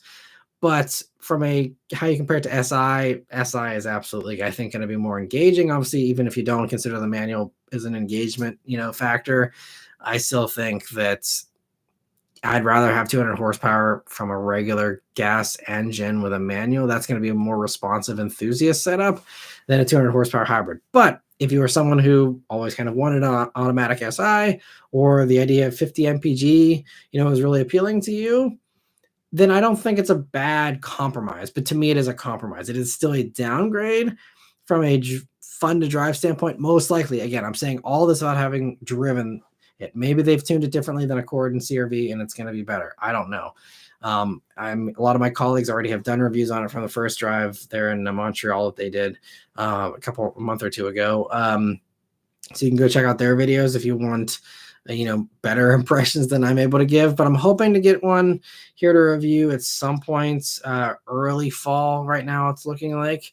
So stay tuned for that, but I don't have anything scheduled for that just yet. So we'll see. But yeah, that's my best guess on how it will compare and feel as of right now. Hopefully it helps you a little bit. Immutable Dew. And Good Stick says, what was the point of Honda making the Cross Tour in the first gen ZDX? I think that was them trying to do a Subaru Outback, and ZDX by extension of like, hey, well, let's try and kind of do a makeshift competitor to the Volvo and the Audi Allroads and all that kind of stuff. I think that was kind of the motivation. But I think Cross Tour was just everyone's at some point has tried to pull a Subaru Outback, because it's 150,000 units a year they sell of the Outback, and it's literally a lifted wagon with body cladding on it. So like, okay, well, if we can do that, if Subaru can do that, why can't we? And Honda tried it with Cross Tour. Buick tried it with Regal Tourex for 2 years. Everyone has kind of tried this thing, I think, at some point or another, and no one has succeeded because, again, Subaru, they got some special potion or something in their cars that people just they'll open their wallets for a lifted wagon if it's got a Subaru badge on it, but not from any other company. It's like the Drake meme of like, no lifted wagons for any of us, but Subaru Outback, oh yeah, that's the one to get. So makes no sense to me. I mean, Outback's fine, but yeah, I don't know. Compared to Cross Tour at the time, I probably would have rather had the Cross Tour, honestly. But let me see. Garth Walker says, had a decent birthday today. Happy birthday. That's awesome. Took the Lincoln Continental for a nice wash and ride. My brother let me take his Challenger 6.4 liter with the shaker hood for a 150-mile ride. Love them both. Awesome. That sounds like you had a very fun day. Congrats, and hope it was a great birthday for you. I just recently celebrated mine as well, and it was a fun one too.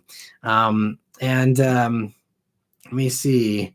I see.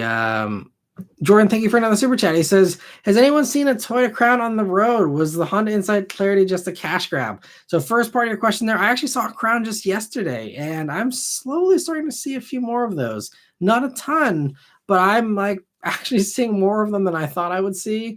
I think that one was just a matter of time of dealers kind of being like going from like, ooh, this is this cool new thing. Let's try and like charge sticker or markup, and then being like, oh, wait, people don't really like this that much, or there's just not a lot of appeal there.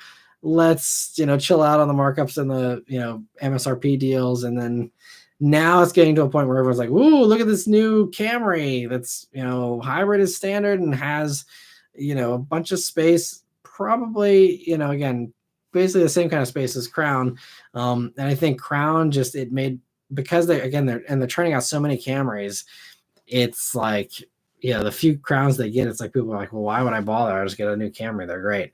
And so I think that Crown is probably got some pretty solid discounts on it right now. So I think that's why you're going to start seeing more of those popping up. But they're not building a ton of them either. So I don't think you're going to ever see a ton of them. But I'm starting to see a few, and every time I'm like, wow, someone bought a Crown. And it's always like a little bit of a surprise. I mean, I like it. It's a good vehicle. I enjoyed the one I had for a week, but it's a tough market with that, with them having Camry right there and Lexus ES very closely priced as well. It's just they're in these really tiny little niches for all these Toyotas and Lexuses these days. As far as was the Honda Insight Clarity just a cash grab? Absolutely not. Honda was passionate about those vehicles. Insight, I think Insight, you could argue, was kind of like a parts bin special in a lot of ways.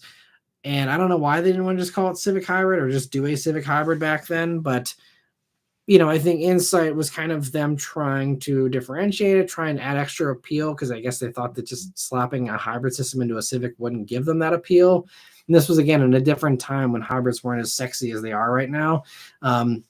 As far as Clarity, they were passionate about Clarity, and they had a really good marketing campaign of trying to illustrate to people, like, here's how a plug-in hybrid works. Where there was a commercial, I still remember it, where it was like, driving through a desert road. It was like an aerial view, and it was like, electric range for your short drives and gas to keep on going after that or whatever. And it was, they marketed it. They spent the money to like put it out there. And Clarity, I did a little quick drive on it, and it was fine. It was comfortable. It wasn't sporty, but it was a comfy cruiser. That's another, like, if there's not appreciation for Clarity out there and you want a good deal on a really reliable, solid, good car that's just not popular, Clarity, I'm sure there's really good deals on Clarities, and I would wholeheartedly say that's a good buy. Take your pick. You want the hybrid one, you want the plug-in hybrid one, whatever. Both of them are going to be solid buys. Obviously, you just have to make sure that, battery maintenance has been done or whatever. But I think Clarity's probably a really good, like, dark horse that no one really like thinks about, that's probably doesn't have a lot of fans and therefore is going to be lower price for a really good car. It must be Kyle. Thank you so much for another super chat as well. He says, I know nobody has driven the new Prelude, but how do you think it will compare with the Golf R and Ioniq 5? Prelude, the rumors now are saying it's going to have the same powertrain as the Civic Hybrid. So if it's going to be 200 horsepower, Golf R is going to leave it for dead. And even a base Ioniq 5 is going to be faster than that. And then you talk about like the all-wheel drive Ioniq 5s or this N version, which is going to have basically triple the horsepower of that Prelude, if that turns out to be true. It's just different worlds, completely different worlds.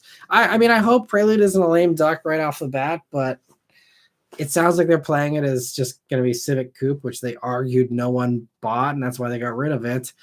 But then it's like, well, then why are you bringing it back, I think the only good news about Prelude is it opens the door to a proper Integra Coupe.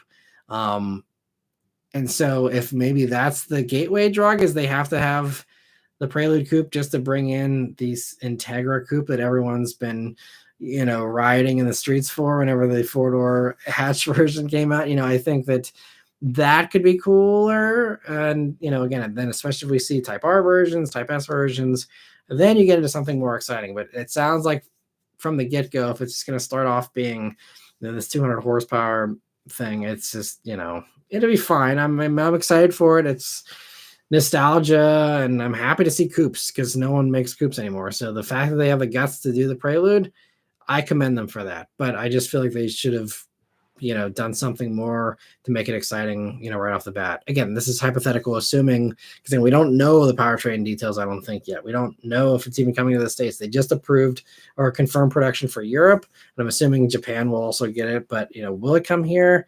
I would assume so, but we'll see.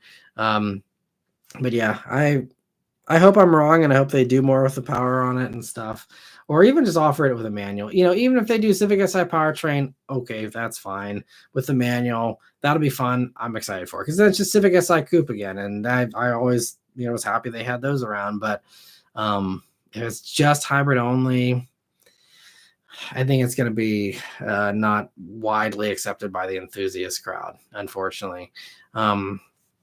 But and I see we basically are at 2 hours here. So I'm going to try and get caught up on member questions as quickly as I can here. And then I will sign off for the night. So we're not going super overtime here, because I usually try and stick to 2 hours as best I can. But let me see. So Mutable Do says, you mean like the Lancer Evo Rally Arts with a detuned 2.0 in regards to the Civic Si? Yeah, that's a great example of how they could easily do that to boost the power in the Si. We were talking about earlier. Let me see. So Zachary says Blackwing mentioned drink. That's it. Yeah, we should just have a running game here of how many times I mentioned your Corolla in a live stream, how many times I mentioned Blackwings, and that'll give you your amount of drinks for the night, although that's probably a dangerous game. And Cam Jam says, hi, Matt. Somehow I'm able to join while I'm on vacation. Well, thanks for joining. I appreciate that. And enjoy your vacation wherever you are. Hope it's a great one. And yeah, thanks for stopping by to say hi. Spy Harpy says, I did see a new Blue Z advertised by a local dealer in San Jose for MSRP. No markups. Guess they can no longer get markups they're asking. Yeah, I don't think they've been getting markups for a while, but I'm glad that you saw that. I haven't looked to see what dealers are asking around here, but I'm hoping that everyone starts off to offer some discounts on those soon.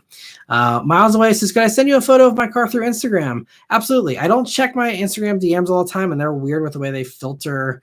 Like a lot of stuff just goes to like the spam folder, or like the I don't know what they call the other folder where it's like kind of hidden. But you can, if you want to send for member car of the week, Miles, absolutely send it through Instagram. I will keep an eye out for my inbox there. And yeah, I'd love to feature your car there in the member car of the week. So I appreciate that. Yeah. Anyone else who's a member, all the social media stuff is in the description here, or however you want to reach out.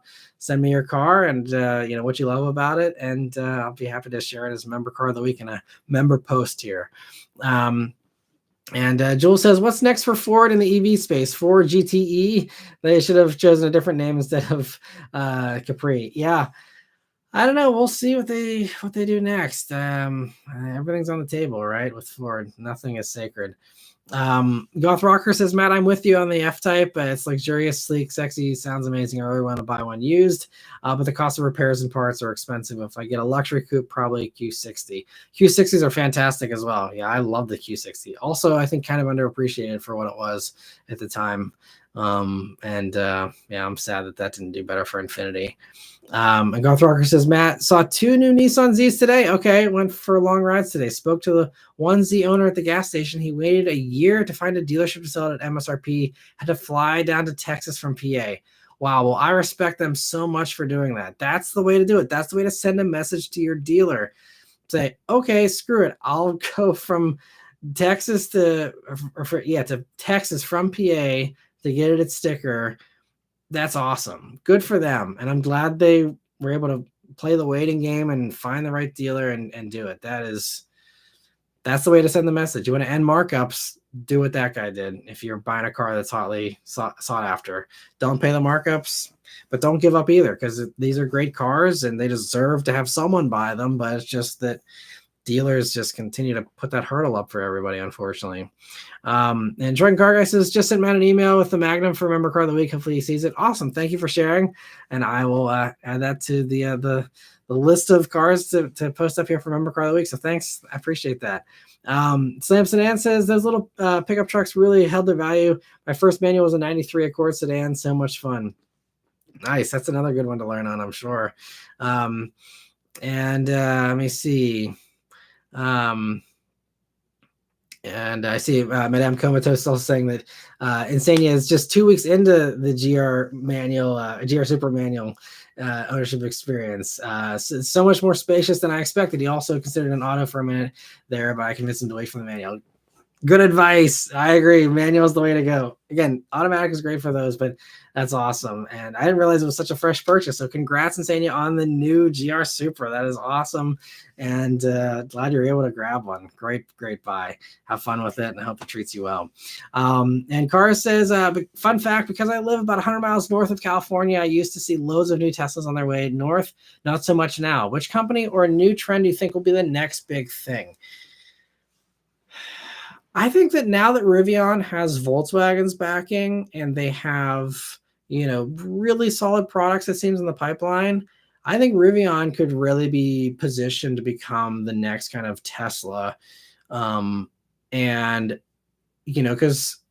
again, regardless of what you think about Elon Musk, like he is, it's the numbers have shown there's a lot of people now that have being surveyed saying like either they got rid of their Tesla for just because of who Elon Musk has become, or they are, not considering Tesla anymore and going for a competitor because of, Elon being so outspoken. So I think that, Rivian doesn't have that problem. And as they ramp up with their, production and they have these more affordable cars come in, obviously right now, it's really hard to beat Tesla at the price game with the Model 3 and the Model Y. But, I think in 2026, 2027, whenever we come into, more higher volume production here of Rivian's, was it the R3, R2? Yeah, whenever those two come online, and then we see, there's other stuff they're talking about that's going to be smaller and all that. I think that's when you could see, especially like 10 years from now, Rivian kind of taking the place of Tesla in a lot of ways. We will see if Tesla continues to fumble the ball, or if they, make some changes, whether it's with Elon or with, product or whatever to kind of turn things around a little bit. Because honestly, like people are saying, oh, there's this like slowdown of EV sales this year. And a lot of it's just because Tesla sales have like cratered this year, and everyone else is kind of more or less, maybe having some of their own struggles, but not quite as bad as Tesla is. So they're really what's dragging down the EV adoption rate currently, is just the Tesla thing just kind of cratering. So we will see. But I would say Rivian's my best guess. As far as trends, that's so hard to predict. And yeah, I can't really envision any big trends that I can think of that are coming back anytime soon, or new trends for that matter. Let me see. Six Look says, Matt, when I first watched Baby Driver when it came out, it definitely reminded me of you. Nice. That's cool. I'm flattered that reminded that he's a very cool person in that movie. So again, I'm very flattered. And Sean says, fun fact about Baby Driver, in the first chase, he does some drifting in an alley. The obstacles were added with CGI to make it safer. Gotcha. I saw some behind the scenes stuff though, where some of that was still there, but yeah, I mean, they did the real stunt, which I think is, to me, the main like bottom line thing is they actually made the car do that. And that was the cool thing to me. But I didn't know that about the CGI. That's interesting. I'll have to go back. I don't know if I've actually even opened my Baby Driver Blu-ray. I don't think I even opened it. I saw it in theaters, but I don't know if I've rewatched it since. Everything on that shelf back there I need to rewatch. I haven't watched any of them in a couple of years. So maybe I'll get back to Baby Driver. I'd love to see that again. But let me see. Six Licks is adding the 128 is very tunable as well. That's good to hear. Steve says, really like the variety of cars you review. What manufacturer is the easiest to get cars from? Who's the hardest? Love the channel. Yeah, that's a good question, Steve. A little bit behind the curtain here. So as far as easiest to get cars from, I would say that Toyota honestly is one of the easiest ones to work with, and it helps that they're the largest manufacturer on the planet, basically. So they have a little bit more budget to spend. They have more cars, more production to spread around and stuff. But basically, so there's two different the way I get cars. There's two different fleet companies. One fleet company handles a big chunk of vehicles, another fleet company handles the other chunk of vehicles. I'll try and be brief with this because again, I know I'm over time here. People are probably getting ready to sign off, but so as far as like there's the one company that's actually a little easier to work with, and they are able to they seem like they get more cars versus the other company that, I'm always like, here's the cars that I'm looking for. And they're like, we have two of those and we can give you like three other things you didn't ask for. And it's kind of a little bit harder to get stuff scheduled with the other one. So those companies that fall under that umbrella are a little bit tougher. There's some companies that like still just won't work with me really at all. BMW just sent me my first BMW press vehicle, but there's no guarantees I'll get any others. That was just kind of like a trial run. But BMW typically has a mileage cap where they don't send stuff all the way to me here in Pittsburgh because it's just too many miles. Most of my stuff comes from Washington, D.C. or New York, and they drive them with a driver, 4+ hours each way once a week, which is a lot. I totally get that. And, it's a lot of money to, pay someone to drive all that way every week and all that, and the gas and all everything. So, so like BMW doesn't send me stuff typically. Jaguar Land Rover don't send me anything. And like all the high-end companies, don't send me anything. Porsche is like famously like hard to get. I think like, it's tough. You got to really be one of the top, brands or reviewers or whatever to, get those. Same thing goes for like Ferrari and all the supercars and stuff like that. Excuse me. But so those are the hardest ones. Easiest stuff, yeah, Toyota. All the Honda, Mazda's always been a good sport about sending me stuff really quickly most of the time. Hyundai's always been really really good with sending stuff too. Kia's usually pretty decent with sending stuff. Most companies are pretty good. I also have to commend Nissan and Subaru. They're not super fast with sending me stuff, but with how critical I am pretty consistently of a lot of Subaru and Nissan products. I mean, Nissan, there's a lot of things I've actually praised them for, but I mean, like Aria, I was not happy with and said it very plainly in my video. Nissan Z Nismo, I wasn't happy with and complained about that a lot in that video. And they keep sending me stuff and they keep inviting me on stuff. I'll be going on the Nissan Kicks drive here soon, and to me that speaks volumes when I can just let a company have it with a car, and I can really just be like, this just sucks. And I can say that. And they still are like, thank you for your feedback. Here's some more cars. Like to me, that is like the highest level of respect is like, you can take the criticism, you learn from the criticism, or you at least are receptive to the criticism. And again, not like I'm like any kind of authority, but like, from me and from others, just like whenever companies, there are some other companies out there that like, they don't like criticism. Ford is one of the ones that's really, pretty well known. I mean, admittedly, Ford does still send me, stuff from time to time, but like, they're a little more touchy about that kind of stuff. And there's a few other companies where it's like, okay, well, like, if your product is good, it should speak for itself. It should stand on its own. You shouldn't need to like, try and defend anything or protect anything, and let people have freedom of speech to say whatever they want. And I mean, a lot of them do, but I mean, I've heard stories of companies, blacklisting people and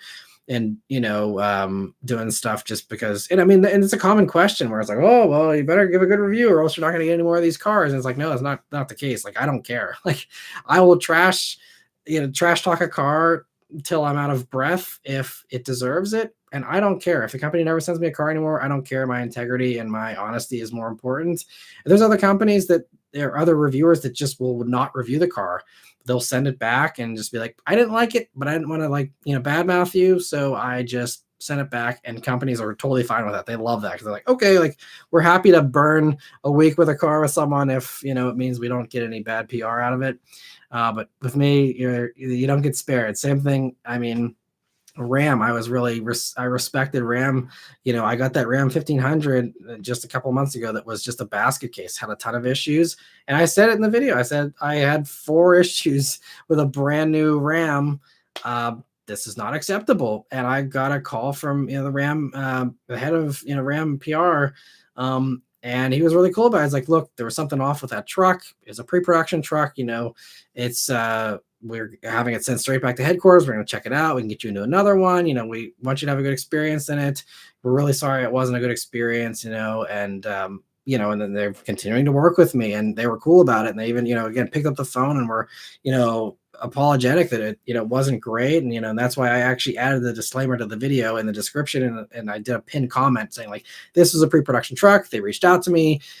It's was something wrong with this truck. I still love the Ram. And that's not me. Like, I'm not, doing that to be nice to Ram. Like, I genuinely, like, I still think the Ram is my favorite of the full-size trucks. That's my own opinion. But then the fact that they, again, took the criticism, didn't blacklist me or get pissed at me over it, and, were able to, just learn from it. And they're like, we really got to make sure that, these pre-production things, if we're sending them to journalists, that, like, they are 110%. And they did, validate it and check it ahead of time. But, things still ended up falling through the cracks somehow. So that's the kind of stuff that speaks volumes to me. And those are companies I want to work with, companies that encourage honesty, that encourage me being totally blunt about the pros and cons of something.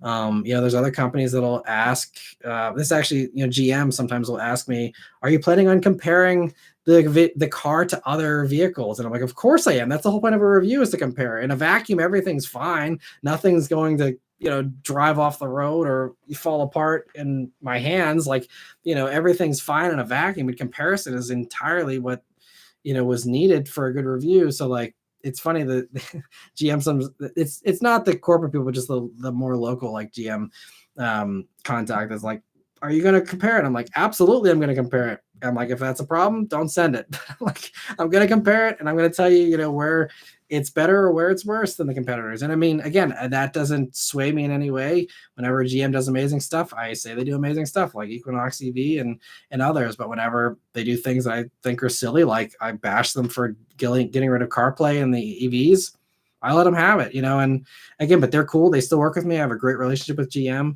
And so that's another one where I really respect them for that. But, even companies, they still kind of will ask, like, well, are you going to do this or that? And it's like, look, I'm going to do what I'm going to do.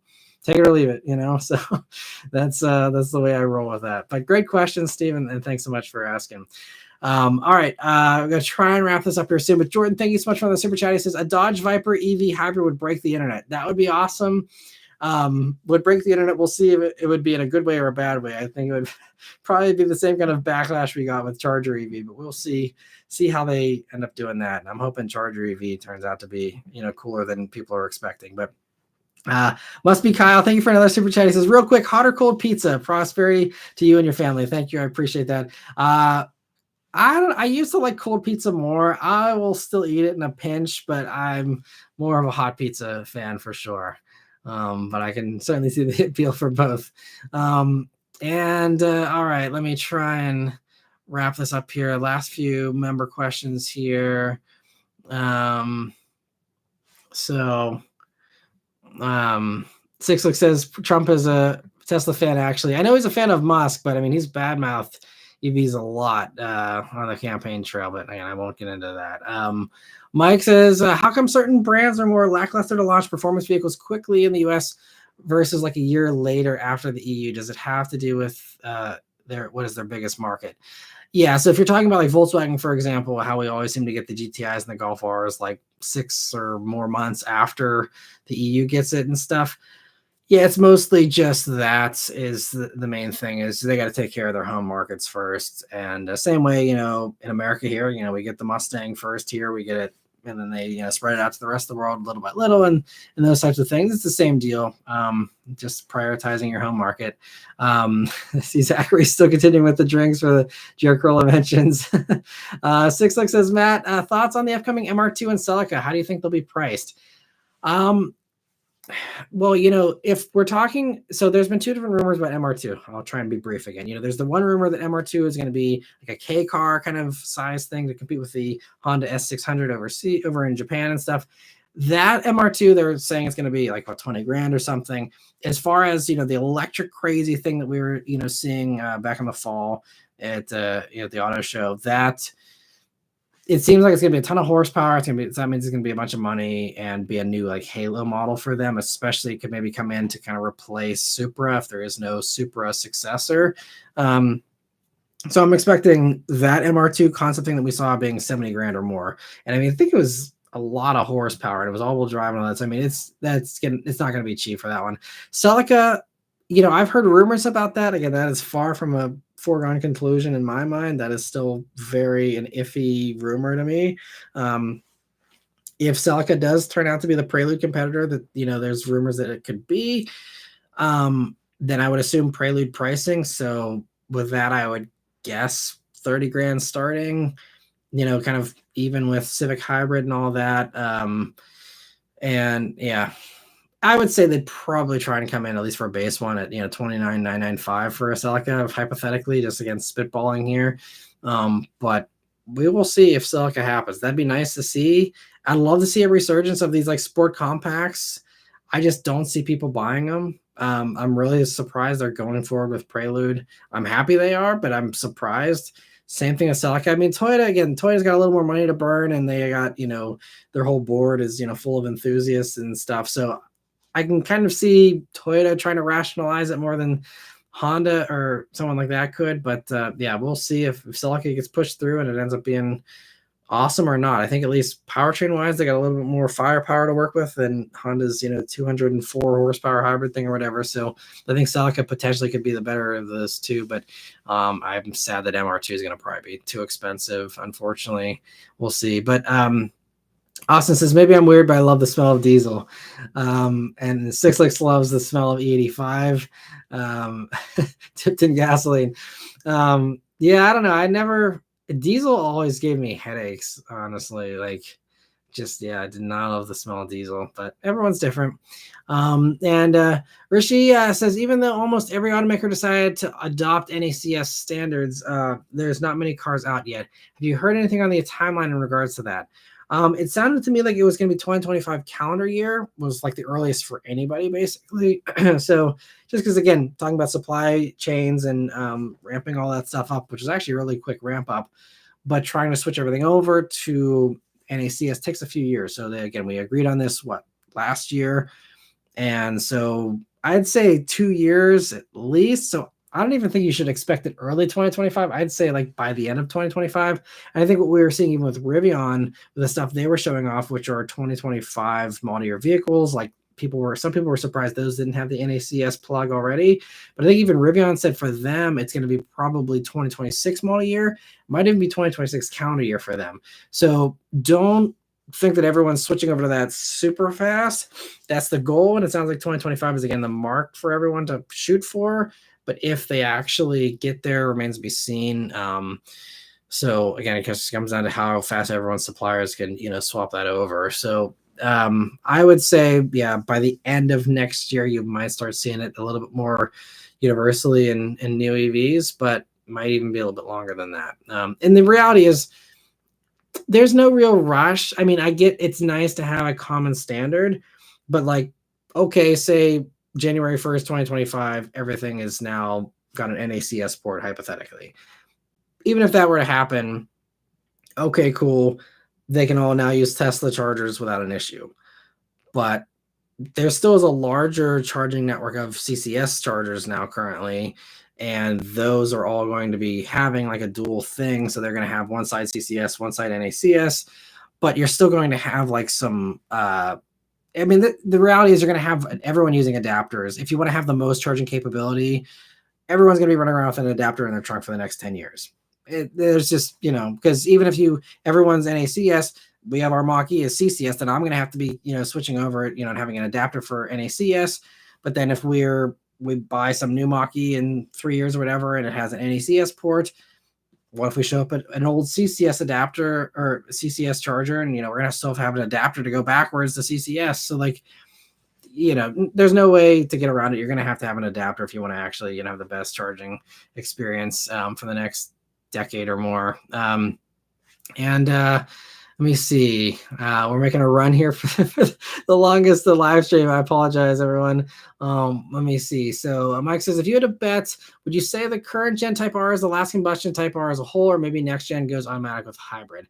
I don't think it's going to be the last combustion. It seems like Honda has said the Type R is going to still be probably one of the last holdouts of gas. So I don't think you're going to have to worry about that for at least another 10 or 15 years.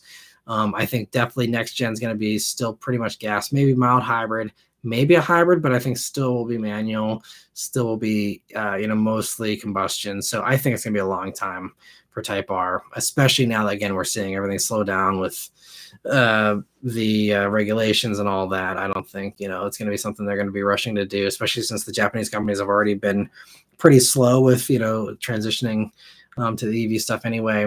And Austin says, have a great week, everyone. Stay safe in these strange times. I agree, and I second that. Please, everyone, stay safe out there. Try and keep your sanity and focus on the cars and just all the other things that bring us joy in these stressful times. And Mike says, how would you compare Crown Refinement versus Camry? Is there a significant difference given they're both on TNGA-K? So I would say Crown is a little bit more refined for sure, especially since,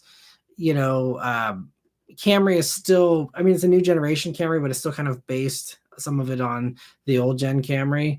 So I'd say Crown is a little bit more refined. It's still not as refined as a Lexus though. So I think I think Crown and Camry are closer than Crown and ES are. So I think if you really want refinement, just spend a few bucks more and get an ES. Otherwise, I think it's not going to be a big difference, honestly, between Crown and Camry. And B. Mitchell says, black going equals shot of black velvet. There you go. I don't know if I've ever had black velvet. That's one I have to try someday. Let me see. Hyper Shadow says, talk about late, but I made it. Just got out of the gym. Matt, I know you're about to leave soon, but I just have one thing to say real quick. O'Doyle rules. Carry on. Good night. I don't get the reference there, but I thank you for stopping by and hope you had a good workout there. Dorian says, I went to a Porsche Club rally today. Not one person was interested or talked about the electrified cars. There were about 60 people there.